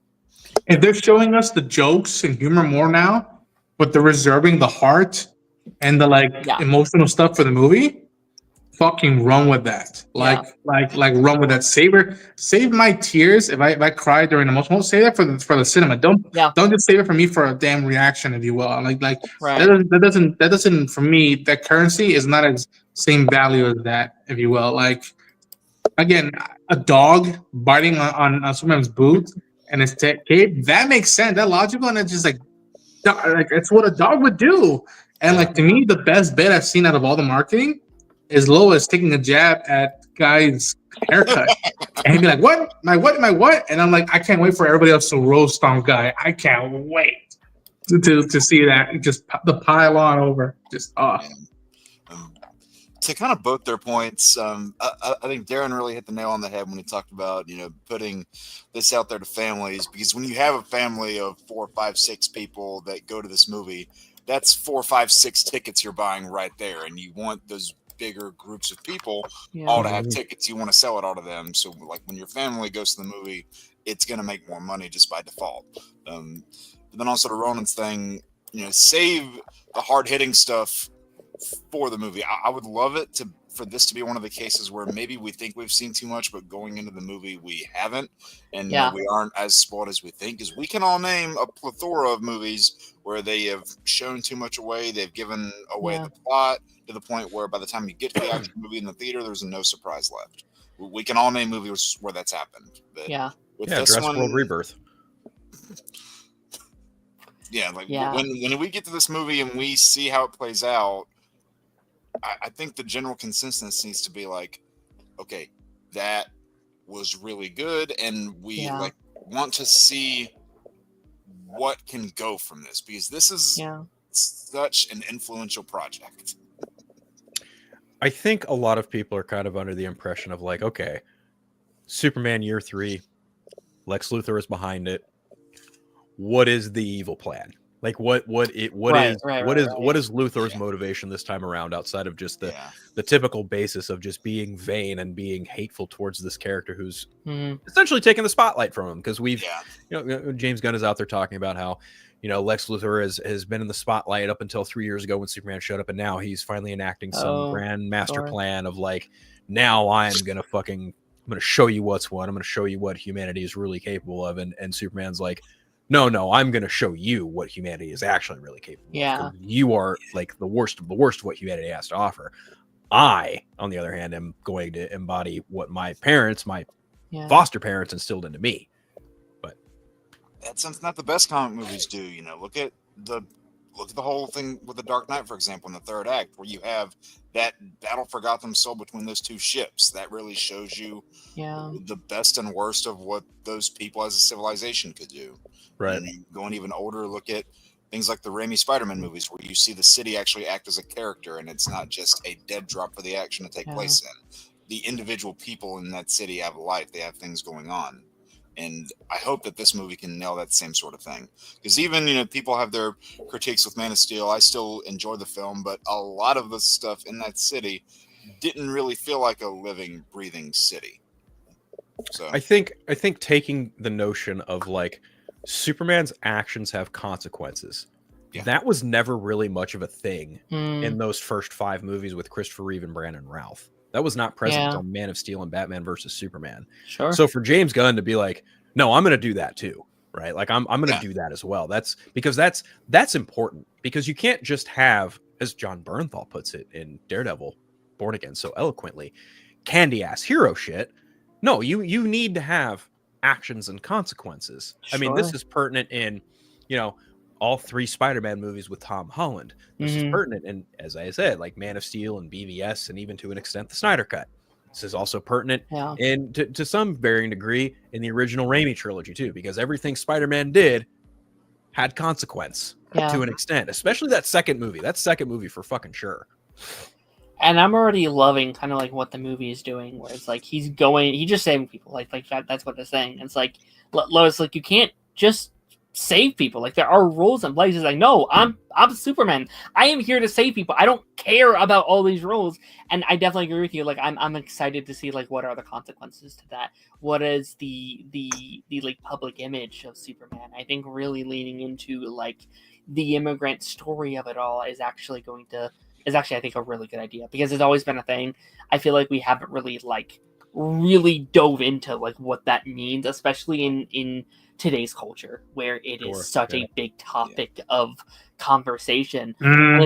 It's very interesting to me, because like superheroes aren't woke, superheroes aren't political. Yes, they are. You just weren't paying attention. Superman has always been a very political character, even if they weren't shining a light as much as I think James Gunn is going to be doing here.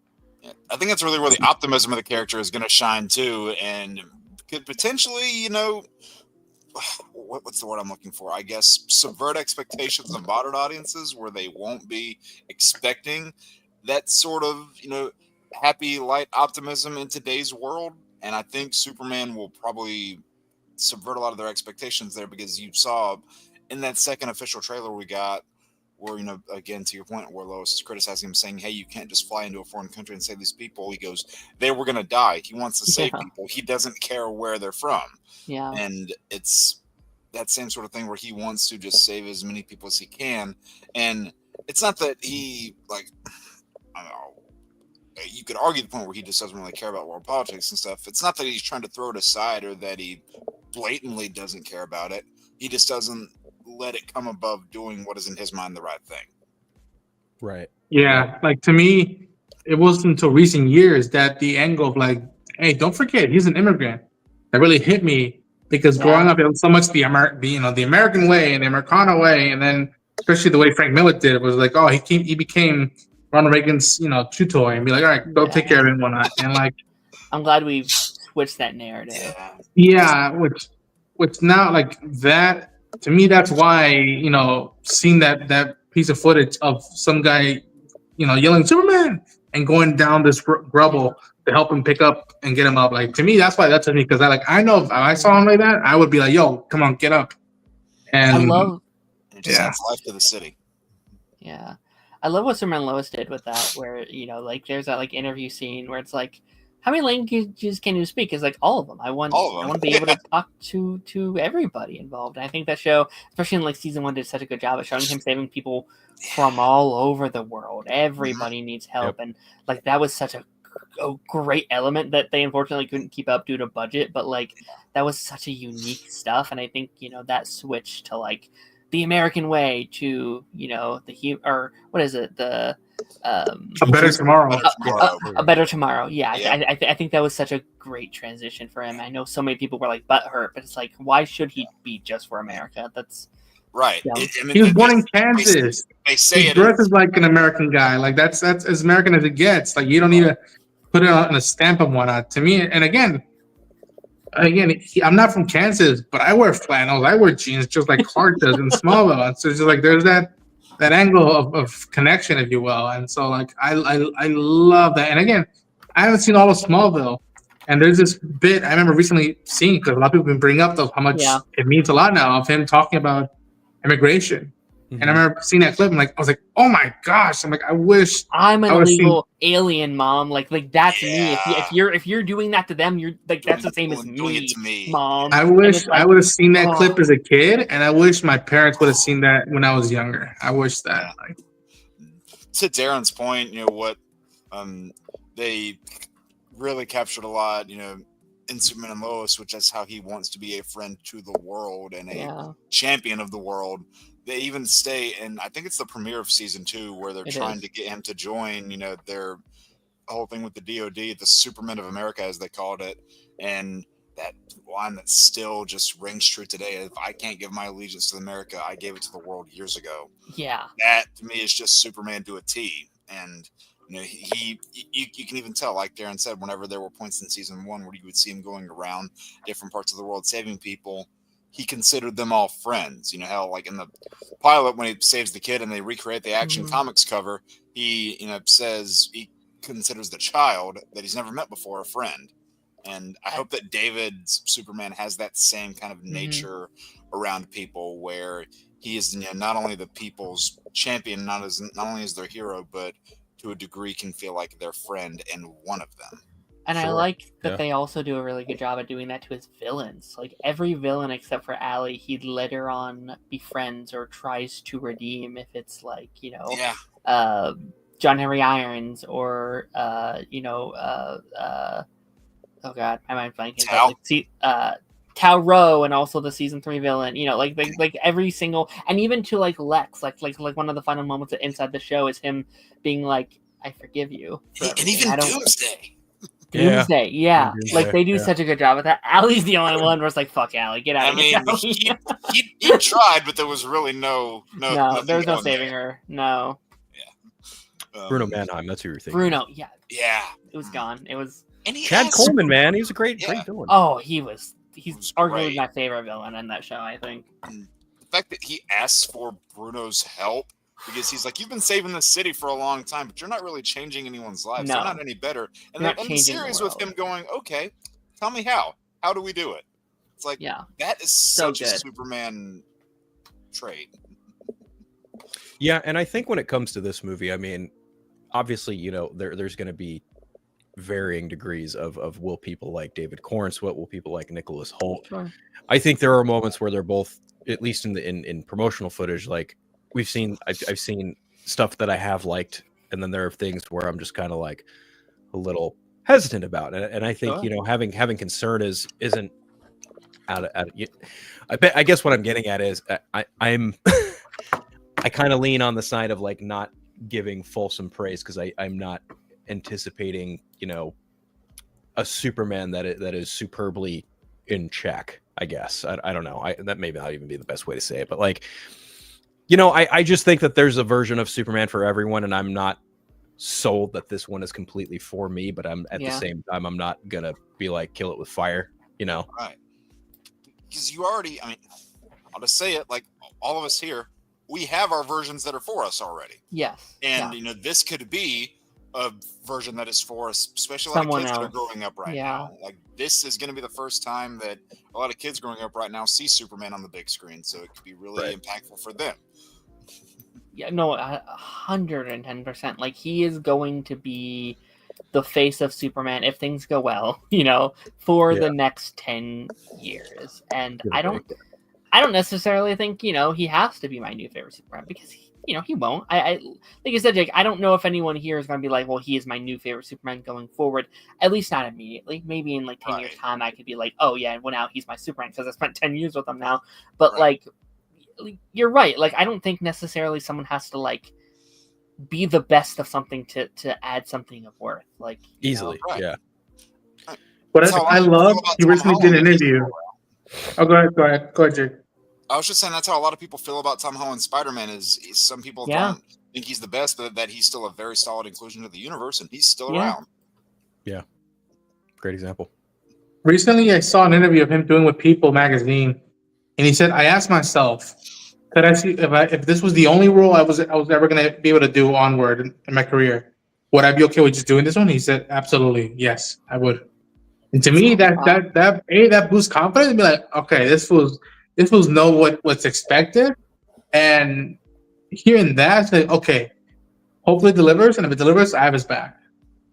Yeah, that's awesome to hear. Yeah, I mean, to the point about Tom Holland, it took me one extra movie for me to come around and be like, yeah, this kid's got what it takes to be Peter Parker. Because when Civil War came around, like, peek behind the curtain, little flashback, like I was very I was in the same mindset that a lot of other Superman fans of Henry Cavill were right now in terms of Spider-Man, because I was like very disappointed that Andrew Garfield wasn't going to be integrated going forward. Yeah, that's fair. I was very disappointed and frustrated. So like, and here comes Tom Holland, and I'm just like, who the fuck is this kid, right? Like who is he? Who does this little snarky brat think he is, right? Yeah. And I come out of Civil War and I'm just like, fucking like that kid. So then I go and watch Homecoming, and I was like, God damn, this kid's got it. He's got the chops. Yeah. He can do it. And like right there, I was like, okay, well now I've got like a ranking. I've got Andrew, Tom, and Toby. It's like, I became accepting of it. And and I even think about the Batman of it all. Like looking at going from, I think when it comes to Batman, it was a little more digestible for me, because growing up, you go from watching Michael Keaton to fucking Val Kilmer growing up in the 90s. That was just the thing. You went from Michael Keaton being in 2 movies to fucking Val Kilmer in 1, and then George Clooney in the last one. And then you moved on to Christian Bale. So when Ben Affleck came around, I was like, oh, okay, he's going to take it on for X amount of time, whenever the fuck he decides to step away, and then someone else will come along. Yeah. And when Robert Pattinson got cast, I was like, I actually remember when the shortlist came out, it was like between Robert Pattinson, Nicholas Hoult, and there was one other name on the list that I don't remember, but I remember just saying to myself, like, if one of these 3 fuckers is going to be Batman, I would actually probably prefer it to be Robert Pattinson, because he's probably the only one that can pull dark and moody. Yeah. And sure enough, like, he gets cast in the role, and I was like, all right, fine, I got nothing to worry about. And I know a lot of people were like, oh my god, Edward Cullen is fucking Batman, and I was just like, that's why he's perfect for the role. Yeah.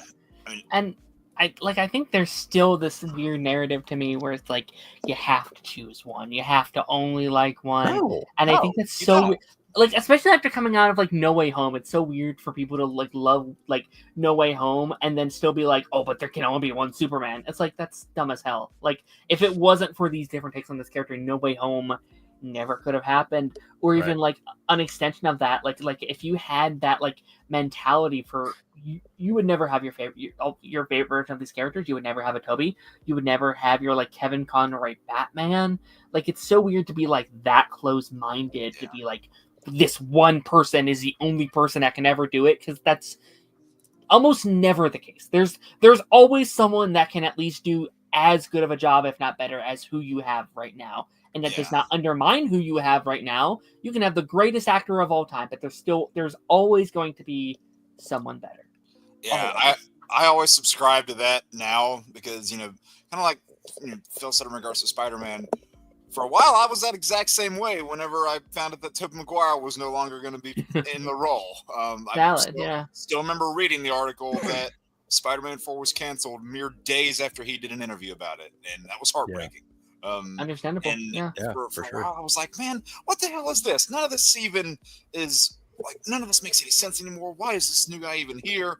I was shitting on it for a while, but then I eventually came around, got out of my fucking feelings, and now I'm at a point where it's like, you know what? Okay, I have my favorite version of S character that I like. I'm not going to hold it to that standard, but I'm going to go in and see what I like, and what I like. What I don't, I don't. It's that simple. God, I remember coming out of The Amazing Spider-Man just being like, wow, that was dope as shit. I fucking love that movie. Then we get to Amazing 2, and I was like, ooh. Yeah. Ooh. Suit looked great. He was great. Yeah. Gwen Stacy was great. Everything else? Well, I was thanks, so Abby. happy with like No Way Home, where like people were finally getting Andrew Garfield. Like, he's my favorite Spider-Man actor, but I didn't love the movies, and I was like, man, I just want him to prove himself, and he did. I was like, thank God. And I thought it was very funny. Andrew Garfield, like, coming out of that movie, was like, where were you all 10 years ago when I needed you? Right. I needed you then, not now. Someone else has it now. Well, the shit part is like Amazing 2 was monetarily, by all intents and purposes, successful. Sure. Right. Like, it made money. It was the lowest grossing Spider-Man film, sure, but it still made like $760 million. Right. All intents and purposes, like that is successful. Yeah. Same thing with Toby's. People like commercially and like audience-wise, the third one was lower than the first two, but for the longest time, Spider-Man 3 was the highest earning Spider-Man movie. Yeah, that's true. Yeah. I don't know. I just find it funny. Like, people just glom onto certain versions of these characters and act like, they're the end all be all. And I feel like David Cornsweat's already kind of getting that a little bit. And I'm just like, well, the movie's not quite here, but just Sure. give it time. I think there's absolutely room for him to grow in the role. And I think he's going to get the chance that Henry Cavill was not given. Yes. You know what I mean? Yeah. Which is a shame. Right. To that point, I've been saying this, people really need to get it in their minds. Say the worst thing happens and this movie doesn't do well. That doesn't mean Henry Cavill's coming back. Henry Cavill's not coming back. Yeah. Right. No. So at the end of the day, that's just the worst outcome for everybody, because it's great. Now there's nothing. Yeah. Then it's like no one gets to play the character, and that's not a win for anybody. And like I've been saying this week, I've been saying quite a lot, where it's like, right now the Snyderverse is not coming back. It's just simply right now it's not. But that like 1% chance it does is with Superman being successful, and in years' time, these characters being able to come back means DC Studios is successful. And if you even want a chance of that, you have to go support this movie. It's that same thing with like Black Adam, where it's like you not supporting Black Adam hurt your chances of seeing these characters again. We had him. If Black Adam was successful, if it made like $1 billion, the DCEU would be here to stay, right? That like Ben Affleck would be here, like Henry Cavill would be here, Gal would still be here, but you didn't support the movie, and that's on them. That's on them. You know what I mean? Yeah, sure. Yeah. I mean, it's crazy, because we were talking before Ronan and Jake popped in about how I had seen an image floating around from an old mutual of mine who I think she still follows me on Instagram, but Sammy Snyder Queen. There is a subsection of the Snyder fandom that is, very adamant about having that restoration happen. And I think that's fine. I think if you're not an asshole about it, you can ask for what you want and not be a dick about it. But then, of course, there's obviously this very loud subsect of that same fandom who just continues to pile on and act like shit and be shitty online and act like, everything with this movie is just fucking god awful and terrible. And people seem to think that I'm in line with them. And it's like, no, I'm not. Like, they give you a bad name. They do give me a bad name. Yeah, absolutely. Right. Like, there are even some people who are part of you know, the former Snyder fandom who have turned into complete and total like James Gunn glazing knob slobbers, and I'm just like, well, hey, you know, good for you. I get that you're excited for the movie, but don't sit here and like try and equate me with them. Like that's right. I don't fucking do that here, okay? No. Like I'm wearing the fucking t-shirt for crying out loud. You couldn't even call that group Snyder fandoms because they were just obsessed with one part of his filmography and would not talk about any other part. Oh God. Like, you have any idea how frustrating it was when Army of the Dead came out and there were still just some people being like, restore the Snyder. I'm just like, guys. Twilight of the Gods. I was trying to get people to watch that. It's a fucking great animated show. It's beautiful. But still, like, I think there's a way to, you know, be respectful about what you want. Like, you don't, no one is forcing anyone to go see this movie. If you are a fan of Superman and everything that you've seen just doesn't align or doesn't gel with you, nobody's forcing you to pay money to go see this. Sure. You know, nobody's even asking you to like be shitty about it online. It's a choice. Like it's absolutely a choice and a mindset to be so deliberate and draw a line in the sand and be like, this is my fandom. And it's like, okay, cool. Well, you're just making a lot of other fans look like shit. Yeah. Congratulations. Yeah. And like I kind of use this as like example with myself. Like I will always be in my little corner of the internet being like, I would love them to bring back the Arrowverse. I would love for that to happen in my own little thing. But I'm not like, well, fuck James Gunn for making this universe. You know, like I can want that. I can talk about that. I can be like, hey, I'd love for this to happen. But I'm also really excited for what's next. I think it's a really, really dangerous mindset to stay in the past. I think so many people stay in this spot of like, how could they? I can't believe they've done this. It's like you're missing out on what could be all this great stuff going forward. And maybe it's not for you, and that's okay.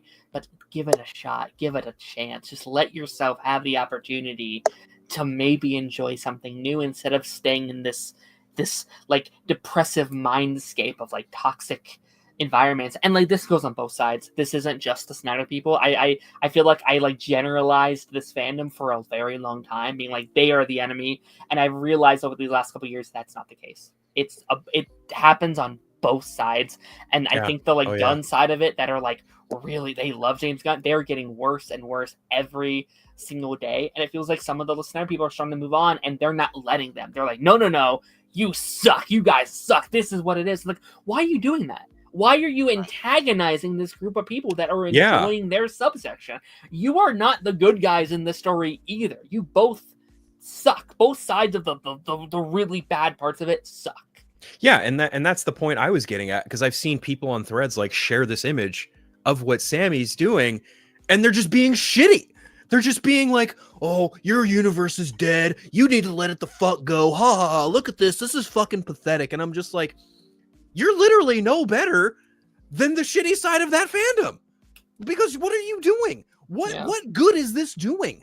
If someone wants the Snyderverse in some semblance to come back, I always just look at like, you know, the Batman 89 and the Echoes books. I look at Superman 78 and what is it, the Iron Curtain or whatever the fuck it's called? Yeah, I look at those and I'm like, this can happen somewhere down the line. Like Zack Snyder and Jim Lee and fucking whoever can just look at those storyboards and be like, okay, how the fuck do we turn this into a comic book? Yeah. Because they already had stuff for those movies that were being made into storyboards, so they're already kind of ahead of that curve if they ever want to do that. I would legitimately love a like DCEU like animated series or something that like continues on that story. And then there's people who are like, well, we don't want an animated. It's either live action or nothing. Where it's like, all right, I guess it's nothing. You know what I mean? Like it's like, if you're gonna be that stubborn about it, I guess you just don't get it, you know? So for sure, yeah, that's what happens whenever you get those groups of this is like the popular rabid word, fans. but I was gonna say entitled fans. Yeah, there you go. Yeah, entitled's another word. Yeah, they act like they gotta fucking have everything one way or the highway. When I hear that, I'm just like, you guys understand Ben Affleck has like no desire to ever put on a superhero costume ever again, right? Yeah. And that sucks because he was great in both of them. Yeah. And like, I don't think Henry Cavill has any like intention of ever putting on a Superman costume in the immediate future. Yeah. You damn know Ray Fisher's never going to come back to his role. Oh God, no. I like Ray Fisher. I 1000% support Ray Fisher and everything that he did in his time up to and after the Snyder Cut with calling out Warner Brothers. I think he was absolutely 1000% in his right to do so. Amen. And anyone calling him a diva can eat shit for all I care. But even Gal Gadot, she even came out, was like, yeah, that's a chapter. It's done. It's over. See, they're moving on. Like, why can't and when I say you, I'm not saying you guys here, all the entitled fans out there. Yeah. Yeah. Hey, but Zachary Levi. Oh wait. You're a funny guy there.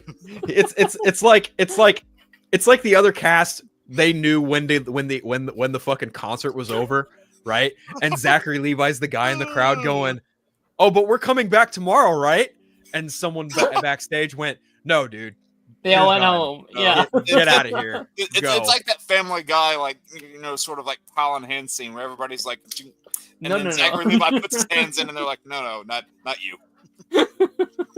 I've even seen that meme of like the SpongeBob gif, but they've superimposed James Gunn's face over, so I think it's either Mr. Krabs or SpongeBob, and it's like, all right, everyone out of the Krusty Krab, right? But then he goes, you stay, and it's the clown fish, right? But they superimpose Jason Momoa's face on the clown fish. Yeah. It's just like, there, yeah. Okay, well, hey, he wanted to be Lobo before he wanted to be Aquaman, so it's like, all right, fine, I guess.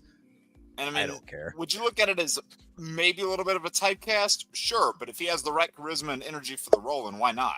Oh, Aquaman too. He was just playing Lobo. Yeah. He's like, I don't give a fuck. I'm playing Lobo if you want me or not. Right. I mean, my buddy who owns a comic book store, he's gone on record for years of detesting the Aquaman character. He hates him for so many different reasons.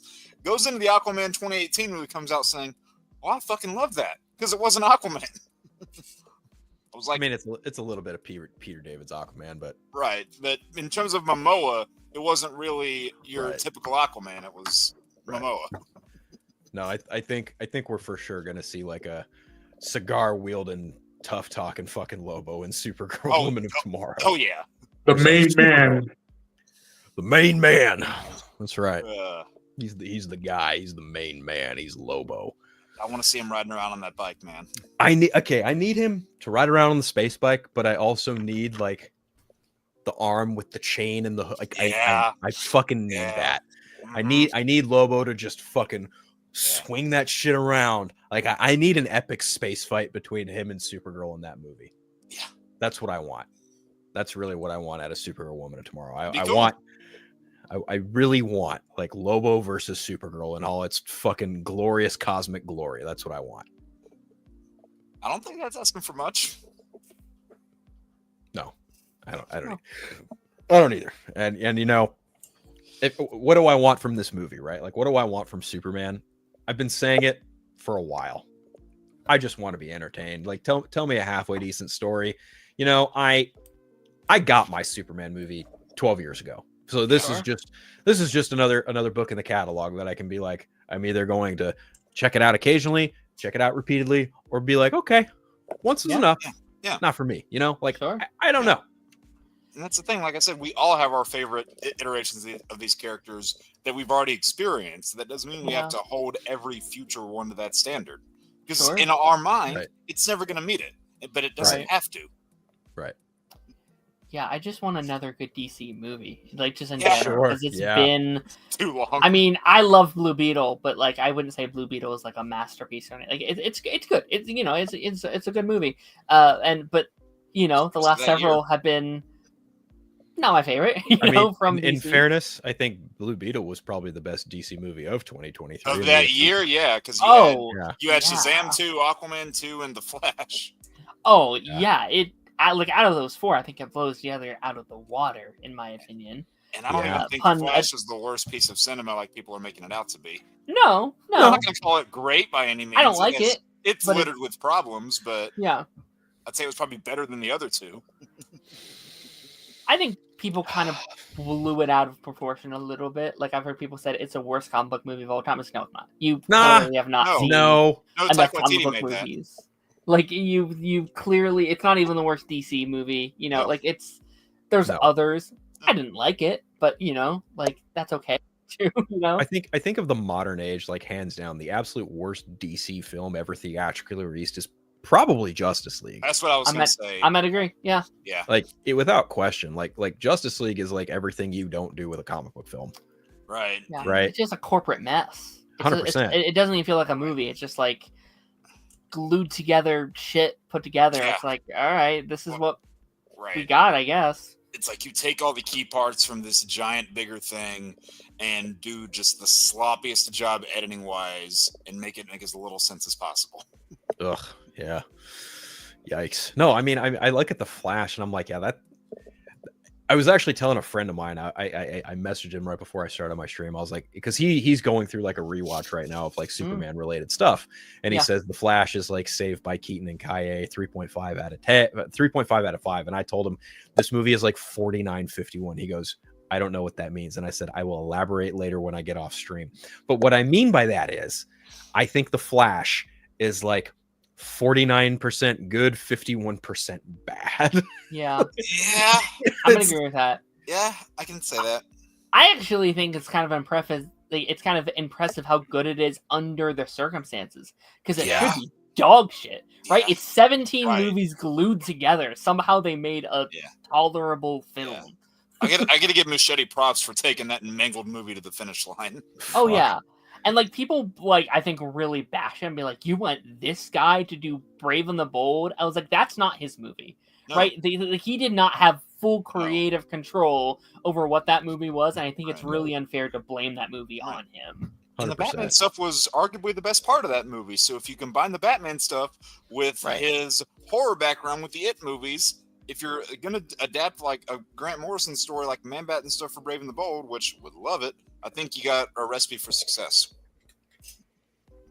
Yeah, I don't fault Andy Muschietti for taking that film to the finish line. Like, that movie went through straight development hell from 2014 to 2023. Like, they had a whole Flash show. The entire length of the show. 9 seasons went by. Right. Ezra Miller gets cast the second week of the show, takes the entire length of the show and then some for the movie to come out. Yeah. I remember watching Rick Famuyiwa come on stage at Comic-Con as the director of The Flash so long ago, and it's just like that's how long this thing has been cooking in the pipeline. Like, I remember Stephen Amell was so pissed about that when they announced Ezra Miller's casting because Grant had just started. Everyone had a fit. Yeah. Everyone was mad. Like I think Tom Cavanaugh was even like, if there was going to be a Flash movie, it should be Grant Gustin in the role. And I'm like, okay, I love you. I love your work. I get you're trying to support your guy, but like pump the fucking brakes, okay? Yeah. Like you guys make television entertainment, and that is fine and great. But there is no way that everyone who watches your show is going to flock to the theater. I mean, yeah, your fans will, but like general audiences, that is the question. And thank God he didn't. That is probably the best thing that Grant Gustin could have done was like keep it separate. Yeah. Keep it separate. Like he had a career because of the show, and if he would have got the movie. And I mean, the reason why the Flash movie was even in demand at all was because of the show being as popular as it was. That's true. Yeah. Yeah, I mean, I guess that's kind of why I'm glad that like the new DC universe is like, no, everything is under one banner now, and we're doing things differently. You know, there's no siloed off bullshit of like, well, you guys can't use this character because we're using it in this movie or whatever fucking nonsense, right? Like stupid. Yeah. None of this bullshit, right? None of this bullshit. And you can like or dislike certain things about their plan that they have going forward, but at least a plan is there. Sure. Yeah. We're moving forward with at least something. And if it sucks, it sucks. But at least it's something. At least it's there. Yeah. We are done with the old regime where they just throw 20 things at the wall and pray one of them sticks. Right. Yeah. Right. Yeah. I'm not James Gunn's biggest fan. I'm also not his biggest hater. I've made that so clear on so many different shows. You guys know this. This is why we all talk anyway. Like you all know I'm not doing this to be malicious. You all know like I'm just coming from a place of honesty. And I wish a lot of other people around this space in the internet would do so, but they're just not. You know, and that's ultimately it. Like Hosey said, I am so sick to fucking death of the Superman discourse already. I'd much rather come out of the movie and be like, Ronan, how do you feel? Darren, how do you feel? Jake, how do you feel? Because I could give a flying fuck what Joe Jackass says on the internet. I want to know how you guys felt about it. Yeah. And I mean, I think that's really a thing too, because like, regardless of whatever happens with this movie or not, we're all going to have our different opinions. We're all going to have our things we like, things we don't like. But I think if we actually show our ability to criticize something without turning into entitled asshats, it actually shows that we care about what it is that we're watching. Our ability to criticize it shows that we care about it. And also, if in a year or so our opinions completely change, that's fine. I remember, I'll never forget it. Walking out of Birds of Prey and be like, I liked it, but they lied to me. I didn't really get a Birds of Prey movie. I love the Birds of Prey. Yeah. And then eventually, I remember buying the Blu-ray and never opening it for like a year or two. And then one day I was like, fuck it, it's time. And I opened it up. I'm like, let's see how it is. And I saw it through the perspective like, no, it's not Birds of Prey movie. Just let's see what it is. And I enjoy it a lot. It's one of my top 3, 4 of that era's movies. Like I now see it as a Harley Quinn movie with the Birds of Prey, and that makes it more of an interesting experience to me. And like I hope that like people realize you could do that. Like there's stuff now that I like way more than I did back then. There's stuff that I loved back then. I don't really love that much any now. And it just that happens. Some stuff will stick the same. Some stuff won't.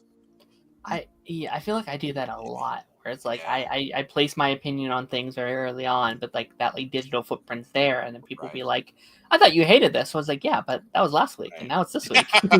So it happens. It's like it's okay to let your opinions evolve and change as you get older. Absolutely, it's natural. Yeah, the thing with these rivalries too that I think people really need to understand is, I mean, the first thing and the most obvious one. There's nothing to gain by being on a Gunn Snyder or a Snyder side and going at each other's throats.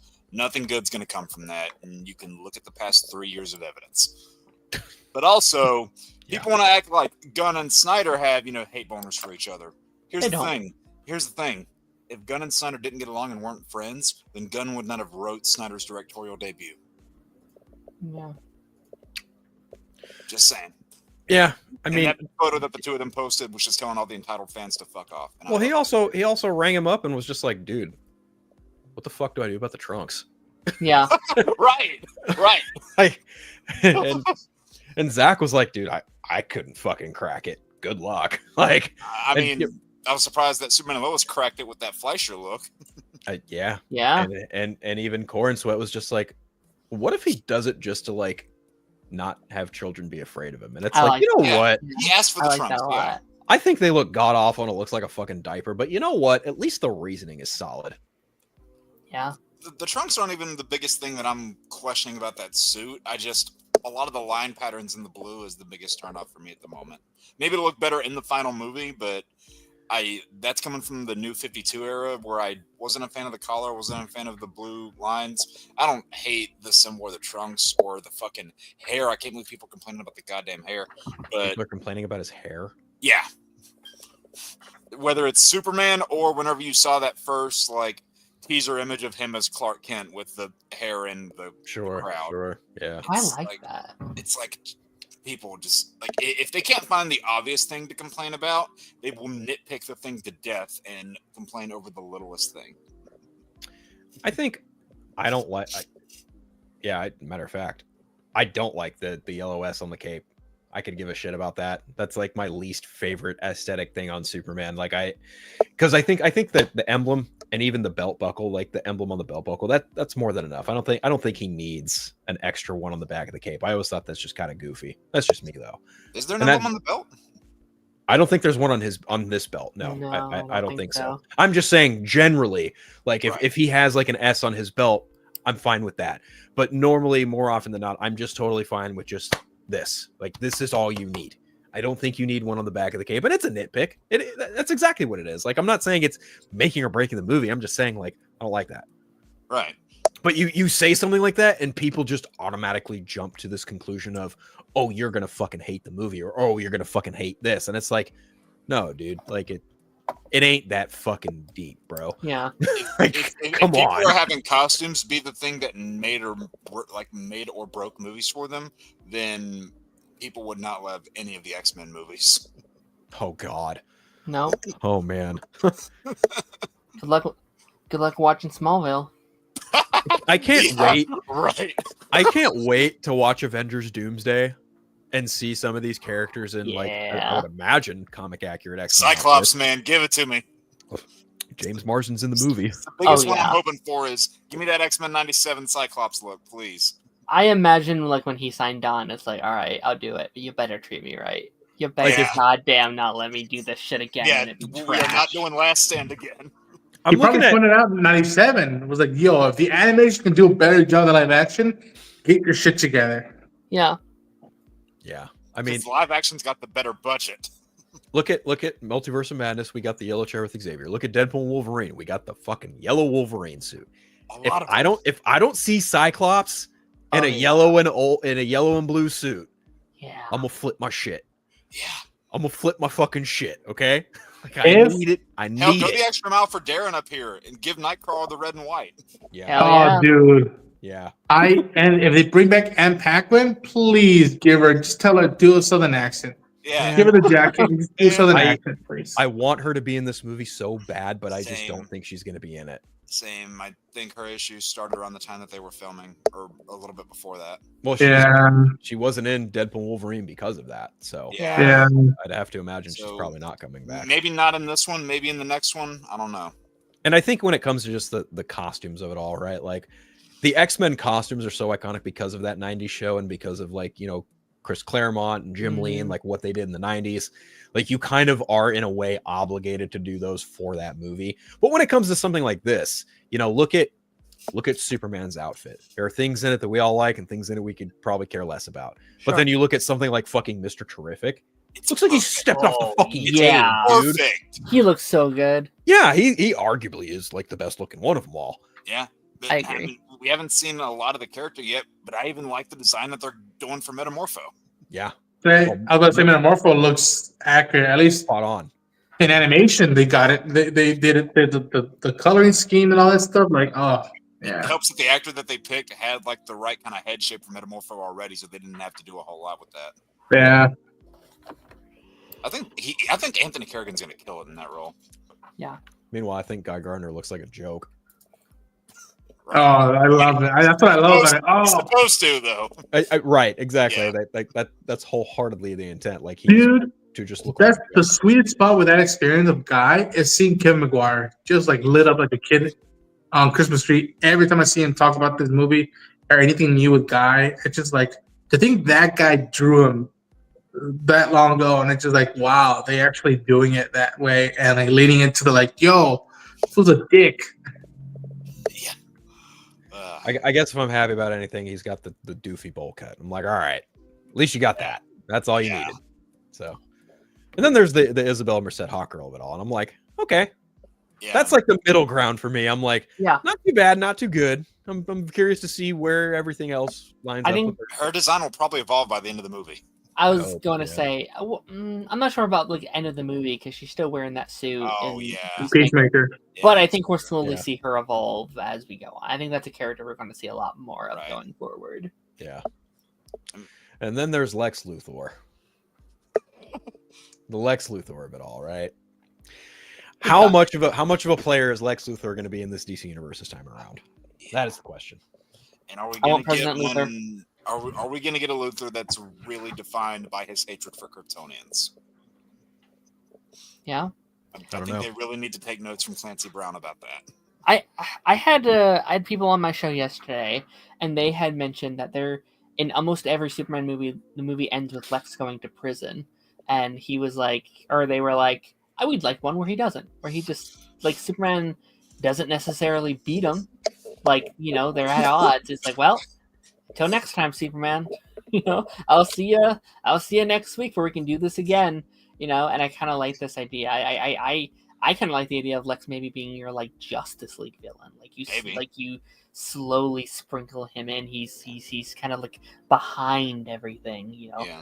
Superman can't quite beat him because he's such a public figure. He's not someone he can just punch, right? He's someone he has to outtake. Something he has to slowly over the course of time. I will get you someday, Luthor. That day is not today, though. Here's a bold move that they could do to really create some drama and tension. I don't know if they're going to do it, but they could.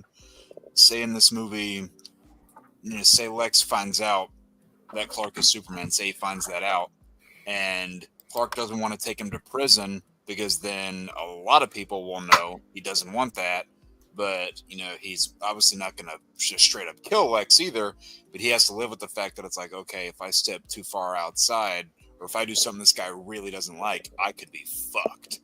So it's kind of like the dynamic between Bruce Wayne and Amanda Waller from the animated series. Where like he usually like watch where you're going, rich boy or whatever, and it's just like it's like, all right, Waller, like this time when it is, I'm gonna nail your ass. And your Task Force X. She's like, try it. Oh, yeah. And who? Oh, sorry. Go ahead, Jake. I was just gonna say that was the same sort of dynamic you saw with Amanda Waller and Arrow with Oliver. Yeah, sure. I think for me, the one thing I'm actually really relieved about is he's not going to scream Miss Tessmacher in this movie. I'm just very happy that that's not going to be a thing. I don't need that. I don't need that ever again. Maybe John Cryer will be the one that solely holds the reins on that. I think John Cryer is probably going to be the last one to do it, honestly. That's fine. Great. Kind of needs to be. Lenny Luthor being the last one to scream those lines is perfectly okay with me. Yeah, totally fine with that. Because you did definitely know, even before the show ended, damn well Michael Cudlitz would not have done that. Probably not. No. Well, he didn't even have a Tessmacher. He had what was her name? Amanda. Yeah, Amanda. Yeah. Which he had an Otis though, right? He had Otis, and then he also had Milton Brainiac Fine. Yeah, that's true. Yes, I think he would have done it, but just in a very different way. You know what I mean? Yeah. God, no, I just love when he first small rabbit trail. I just love when he shows up to the Kent house, trying to back down. He's trying to really intimidate Lois, get her to back down. Clark tries to butt in, says that's enough. He just looks straight at Homeboy and goes, "Shut your mouth!" I wasn't talking to you. God.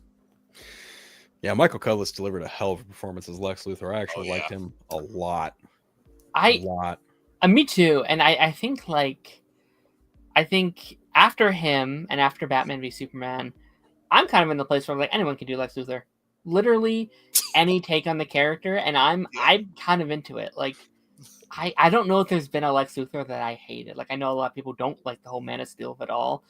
I was kind of into it, and I think with more time, I think other people would have also have seen that and been like, oh, that's what they were going for. We just didn't get there. We didn't let him evolve into that version of the character that people kind of wanted to see. But yeah, like after Titans, after Superman Lois, after BVS, it's like, you know what? Cast anyone. Anyone can do it. Give me Jack Black, Lex Luthor, and no problem. Oh my God. I don't know. Titus Welliver got the shaft on Titans. Oh my God! Holy shit! First episode, Oh, good Lord. And like he was good too. He was pretty good. Yeah, pretty good. Yeah, I mean, so maybe this take is semi-hot in regards to some other ones, but I personally haven't been that big of a fan of any Lex that we have gotten in movies. There are things I can appreciate about those takes, but overall, the takes have not been for me. Like, I love Gene Hackman, rest in peace, but I think he was probably the worst part about those Christopher Reeve Superman movies. I agree. Kevin Spacey is Kevin Spacey. Moving on. And then, things I liked about Eisenberg's portrayal, things I didn't. So we'll see what Hulk can do. And I'm not going to hold it to any standard of, Michael Cudlitz and Superman and Lois or Michael Rosenbaum during the better seasons of Smallville. It's not fair. I won't hold it to those standards. Yeah. I think even then, having all that time doesn't give you the advantage either. Yeah. I think when you look at villains in a comic book film, right, like getting the hero right is one thing. Getting the villain right is probably the most challenging thing. And because gel well. Yeah, like look at Christian Bale and Heath Ledger and like the trials and tribulations they went through to get that chemistry right. Or even looking at fucking Michael Shannon and Henry Cavill. Yeah. You know, because Michael Shannon is leagues and bounds at one of, if not probably the best villain in the DC extended universe as General Zod, right? Yeah. And then you get to like Jesse Eisenberg as Lex Luthor. I like that version for my own reasons. And then I look at Nicholas Holt's version and I'm just like, okay, I see what you're doing in terms of like finding inspiration from both Gene Hackman and Michael Rosenbaum, but then at the same time, I'm just like, I don't give a shit about either one of those versions. Right. Well, it's like, hell, go all the way back to like, you know, Keaton and Nicholson days. Yeah. Really had to work to get that chemistry down. Yeah. Right. And like, I just look at what Nicholas Holt's doing and it's like, okay, I see it. Like I see hints and shades of things that I do like. Yeah. And then I just also see like the screaming in the camera and like I'll kill them too. Now, who raised you as a child? And I'm just like, God damn it. it's like everything that people don't like about Jesse Eisenberg's Lex Luthor. I feel that about Nicholas Hoult. And I'm like, oh, so this is what that feels like. Okay. Yeah. I see it now. Okay. Interesting. You're late to that party, but you're feeling it. It's like I'm James Franco in that, you know, that noose around the neck meme. Like first time, like yeah, more or less. But you know, like I'm not gonna sit here and call it fucking terrible because again, this is everything I've seen of Holt's Luthor has just been promotional footage at this point. I haven't seen what he's got to offer through the whole fucking movie. Yeah. Early predictions: will he make a better Lex or a better Beast? Okay. That's a great question. I love his Hank. I love his interpretation of Hank. Yeah. I love his Hank, but he's no Kelsey Grammer. No. Yeah. I mean, minus Days of Future Past, like I don't really like him in that movie, but I think he's really great outside of that. Yeah. I think he's a great actor. Yeah. He is. I don't think he was a great Beast. I agree, unfortunately. Yeah, I don't think he holds it to Grammer. Even you can tell Grammer was in a worse movie than most of his, and he still outshined him. 100%. I agree. Well, Kelsey Grammer just looks like Hank McCoy from the fucking show. Yeah. Like he looks like Beast from the 90s show. Yeah. He looks like Beast stepped off the goddamn page. He looked that good. Okay. Especially in the Marvels. And it's really hard when you have such a great actor who plays this role one time, yeah, and they just leave such an impeccable mark on it. And I feel like with Lex Luthor, there's, again, you know, you have your Rosenbaums, your Clancy Browns, Titus Wellivers, Michael Cudlitz, Jesse Eisenberg, God forbid, fucking Kevin Spacey, right? Like so many people, even whoever fuck did it in Lois and Clark, Jackson Shea. Yeah, you know, like there's been so many different versions. It's really hard to be like, well, is Holt going to be like the best of them? I guess that's a subjective thing, right? Like, will he be? Maybe for me, maybe for you, maybe not for me. Maybe, I don't fucking know, dude. Like, am I invested? Will he be? Okay, to answer Darren's question specifically, do I think he'll make a better Lex than Beast? Probably. How high is that bar? Right. That's the question I love asking. Like, how high is the bar? Right. So, I mean, that's like saying, you know, I'm trying to think of a character that's like never had a good live action adaptation, and then like it's like, will the next one be better? I've got one for you. What's that? Vigilante. Mm-hmm. See, you know, like that's the thing for everybody. Like, whenever I voice my criticisms about how he was done in Gunn's movies, everybody starts complaining. They're like, "Oh, you know what? Is that one fucking Vigilante fan out there going to complain?" It's like, yeah, I'm that one Vigilante fan. Okay, fucking love Adrian Chase. Better than Arrow. I mean, I honestly disagree with that. I think. Oh wow, really? Chase. Really? Okay. Adrian Chase. It was not Adrian Chase. It was not Adrian He's not. Chase.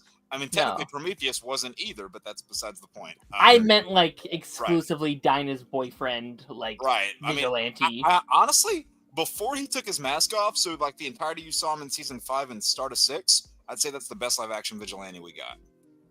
Okay, fair enough. I remember just being so pissed.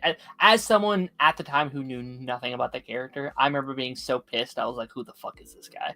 Right. Who the fuck is under this mask?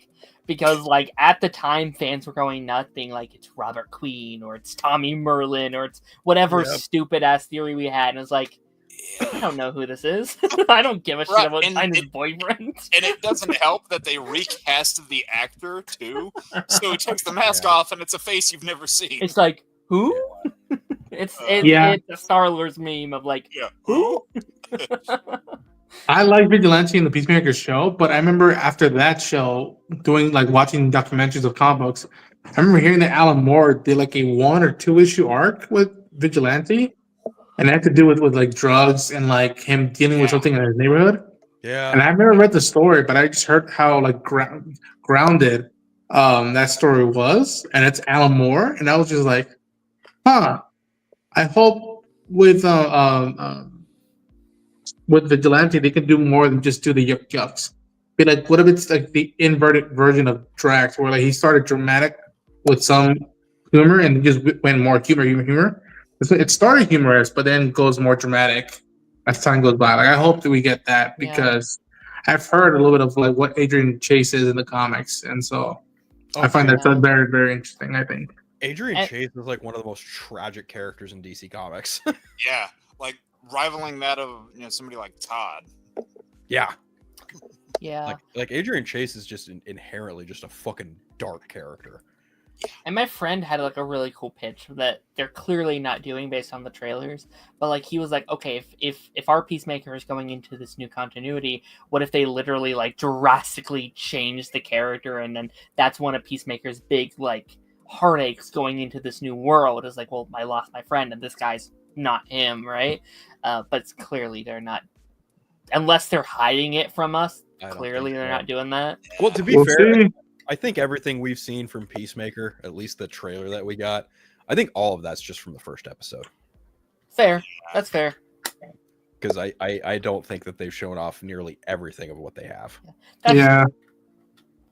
Do we know how many episodes yet? Is it 8. just your basic 8? Okay. 8. Yeah. Okay. 8. All right.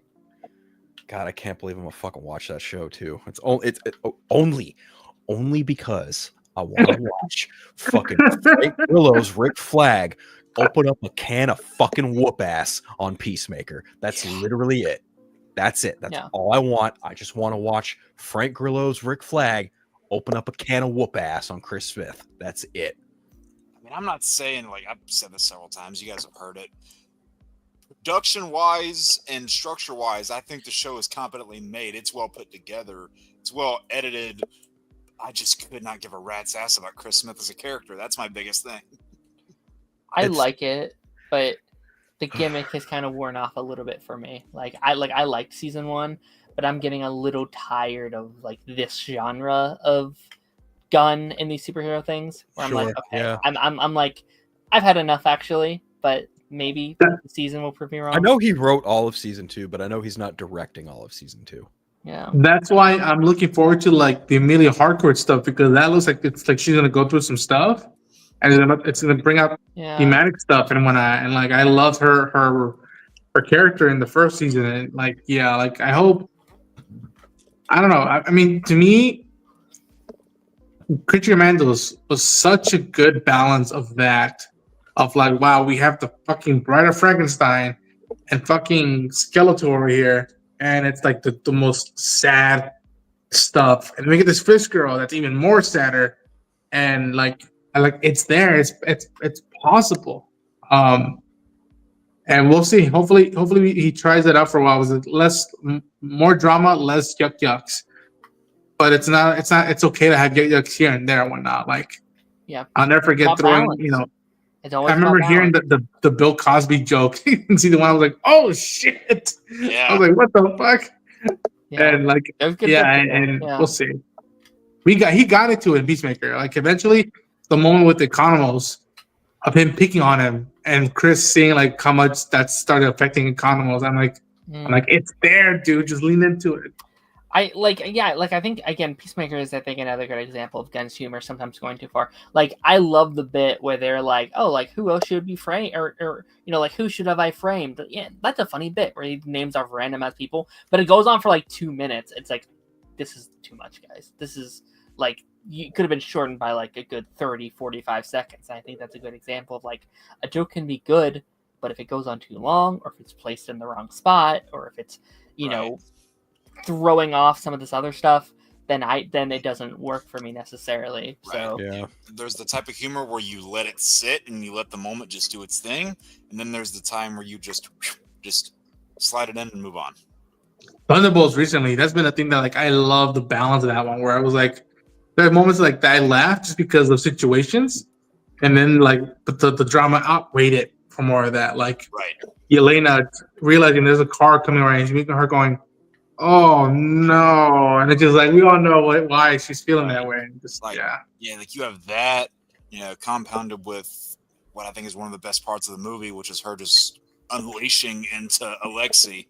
And it's like, God damn it, you guys. It's like, okay, you're hitting the heavy emotional stuff, but there's also lighthearted aspects to this film as well. And like Darren said, finding that balance is important because if it's and make it earn, or one way or like the make it other, earnest. Let us earn those moments, which it'll be way more richer for people to experience.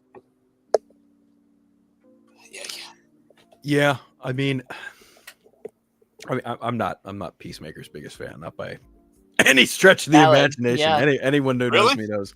Yeah, right. I never knew that. I mean, I don't disagree with what Jake said. I think it's a well-made, well-written show, right? Like it is what it is. Like I'm not a fan of the character, and like I've even seen people who like the Suicide Squad go, yeah, no, Peacemaker's a fucking stupid character. like it is just what it is, right? Yeah. But I still think that like structurally and from a writing standpoint, I think that show is more coherent than Titans ever was. But again, bar high. How low, high is the bar? whatever. Right. Right, like how high is the bar? Don't But, like- dare get me started on Titans. I don't even want to. We're just What? playing- Wait a minute! You guys don't miss Cholo Nightwing getting his nickname like that. You don't miss that. You don't miss Nightwing getting his fucking name from Cholos.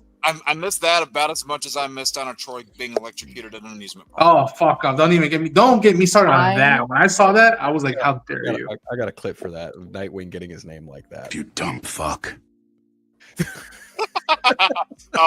As soon as I saw Wade pop up, I thought you were about to pull the lazy writing clip. No, I don't have that one. I miss those beautiful costumes, though. I miss those beautiful, beautiful looking The costumes. Robin suit looked really good. Okay, What when about the Nightwing suit though? When it comes Really? to the costumes of Titans, This is fucking awesome. they were awesome. The Yeah. costumes were awesome. I like the Nightwing suit. The writing, on the other hand, was just fucking abysmal. Holy Right. shit! And it's like, God, I mean, okay, you're really gonna have Batman as like this abusive father who just tortures the Robins and turns them into child soldiers? Really? Remember that? Never mind. It's not Titans. I was thinking of another show. I remember. I forgot what show it was. I remember just seeing the cow of Batman in the Batcave and being like, Gotham Knights. Are Yeah. I remember being like, "Are you fucking kidding me?" It looks so That's bad. It looks so bad. That suit will forever haunt that whole show. That's the reputation of the whole show, and I can't blame them. Mask. Can't believe they looked at the Batwoman writers and they said, "Hey, we see what you did here. You want to do it again, but worse." Worse, yeah. I actually think the suit they used for Batman and Batwoman was a much better made suit than whatever the fuck they cobbled together for Titans and Gotham. I agree. Yeah, I agree with that. because I mean, Gotham. Whenever you saw the suit prominently and not just like a cape flap, they God, only that was had so it for bad. one scene so David could stand in it. Wasn't That, even like- shooting at it either. It was someone else. Right. Well, they like superimposed his face onto it. Yeah, like Ariana DeBois' mouth moving in Craven. Yeah, Yeah. Oh. that was unfortunate. bad. Like And I that saw was someone. 2024. That's as recent as it gets. Yeah, like you just took a still image of an actress and just made like. Oh. That's about as bad as the rubber lip on Henry Cavill. Oh my god, it's just as egregious. Yeah. Just as egregious. Holy shit. Right. And I know, like, I've seen that clip going around of like Superman's foot becoming, larger at the bottom of the screen. I'm just like, oh my god, here we go. Yep. Here we go. Here come the color grading experts again. Yeah. Ugh. Like I've even seen people try and point out, oh man, did you see the color gradings change from one suit to the next? I'm just like, or one trailer to the next. I'm just like, what the fuck are you talking about? Yeah. Ay caramba. It's okay not to know things, ladies and gentlemen. Right. I mean, like the only example of that I can think of in recent memory coming from DC projects that even somebody with no film production knowledge would be able to point out is when you look at the 2 Justice League movies and how the sky in the third act is a different color. Yeah. That's the only one that's like naked eye obvious. Oh yeah, outside of the Henry Cavill face thing too. Yeah. There's that. Yeah. Well, even Cyborg CGI looks incredibly much better in the Snyder cut than it did in the theatrical cut. Even the cinematography on Batman, like he looks terrible in Justice League in the costume. Ronan, what's so funny? What are you laughing at? I'm scared. I saw our friend Lance put something on in general, and I was like, "What are you putting out?" And I Oh, saw the statement. I'm like, I'm seeing it now. Oh, Okay. I did. Yeah, Oh, Here we go. okay. and Here we I heard a go. little bit of it, and that's what cracked me up. And I was like, "Oh shit!" I was like, I just pulled it up. Wow.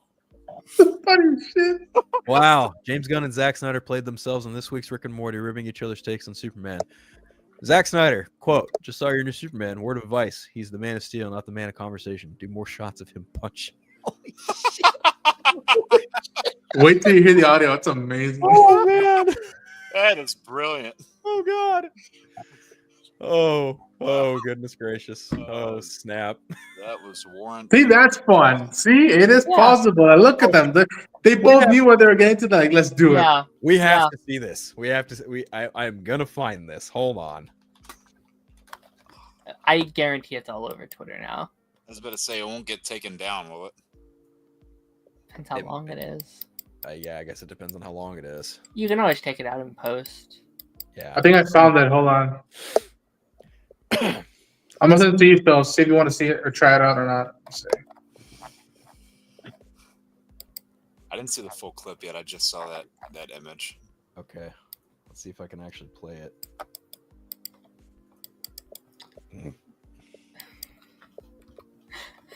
Oh, it might actually let me play it. Oh wow, really? I was about to say, we all know that you know how to play clips on stream. Oh, I wasn't gonna say it, Darren. You had to do it. I Damn thought it. about it. I was like, I'm not gonna say it. And I was like, you know what? He has a sense of humor. It's fine. no, it's not gonna let me play it. If you can share it in your screen, I might be able to play it. Present it and share it. I might be able to. Let me see. Okay, I'm gonna switch to PC. Hold on. Here, I Okay. found it. I'll send You it. found okay. it? Okay. Okay. Yeah, you found it. Let's see this. I'm very curious. Okay, let me. And I think they both said it. They're both Rick and Morty fans. So like it's Yeah. Yeah. cool that they're This is getting Rick to like and part Morty of it. of all shows.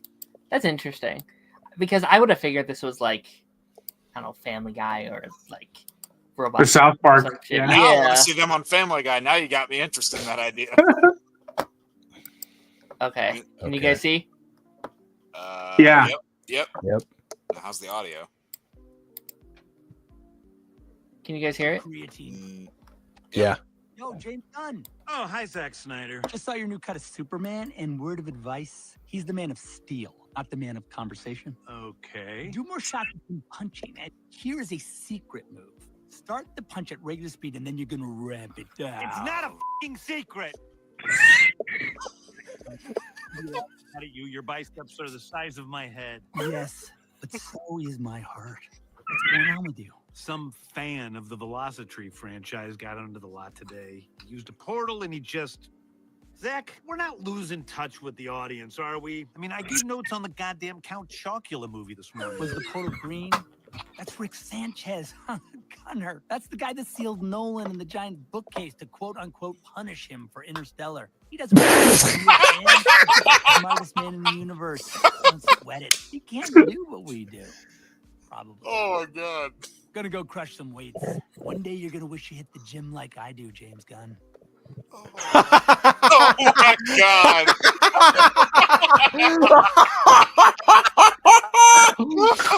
One day you're gonna wish you hit the gym like I do, James Gunn. They put Nolan in the bookcase to quote unquote punish. Oh my god, that's too Oh my perfect. god. Oh, can you put that in general, please? I want to. I want to save that. Oh Yeah. my god. Oh, Phil, please wow. send me the VOD. I need to edit that, please. No, just make this little bit reaction that we just had. Just make that into a short. Oh, I can do that. I love that. I can absolutely do that. That's too funny. Oh, Wow. And you know what? You know what? I bet you what? Like they probably remember that photo they put out a while back of them meeting at the office. They probably had already either recorded it or about to record it. And you're like, hey, we're gonna do Rick and Morty, right? Yeah, let's do Rick and Morty.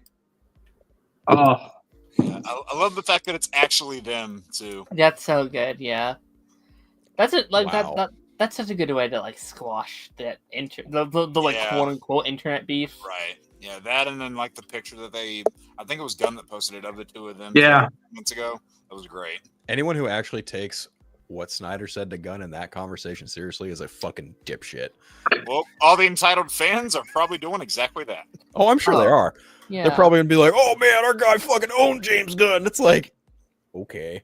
It's like, all right. Yeah, Whatever they else both you took say shots better, at each other. Like it wasn't Yeah. like a even drag Nolan into it. Yeah, that was funny. That was funny. That was fucking hilarious. Oh my god. You just put Nolan into the bookcase to punish him after Interstellar. That is such a deep cut. I love Interstellar too. That's my favorite Nolan movie of all time. Holy shit. Wow.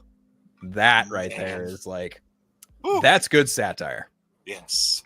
That is truly great satire. We have just found comedic gold. That was great. Okay.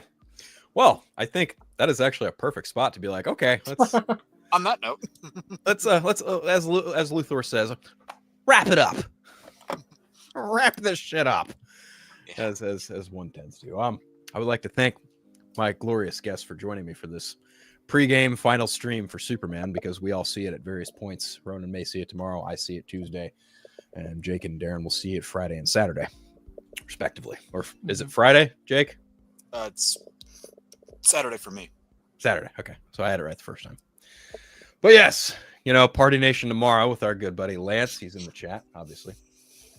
Darren, where the hell can people find you, my friend? you can find me at Darren Sanctuary. I stream Mondays and Thursdays. So go check me out. Ronan. You can find me at Ronan Unchained on YouTube, on all the socials. And of course, Mr. House Next Door Jake. You can find me at Joypad Jake on YouTube. That's the stuff that I do down there at the bottom. And now that I'm back from vacation, you can find me on my own streams, Jake's Lost Levels, on Sundays at 7 p.m. Eastern. And you all know where the fuck to find me. Right there, Unfiltered, Barrow Threads, Instagram, Blue Sky. You can catch me on Friday, Phil. You can catch me on the Party Nation. You can catch me on Council of Creators, which I'm sure Chainsaw 9 and a few other people will probably be talking Superman this Wednesday. But on that note, mucho love. Take care. Bye-bye.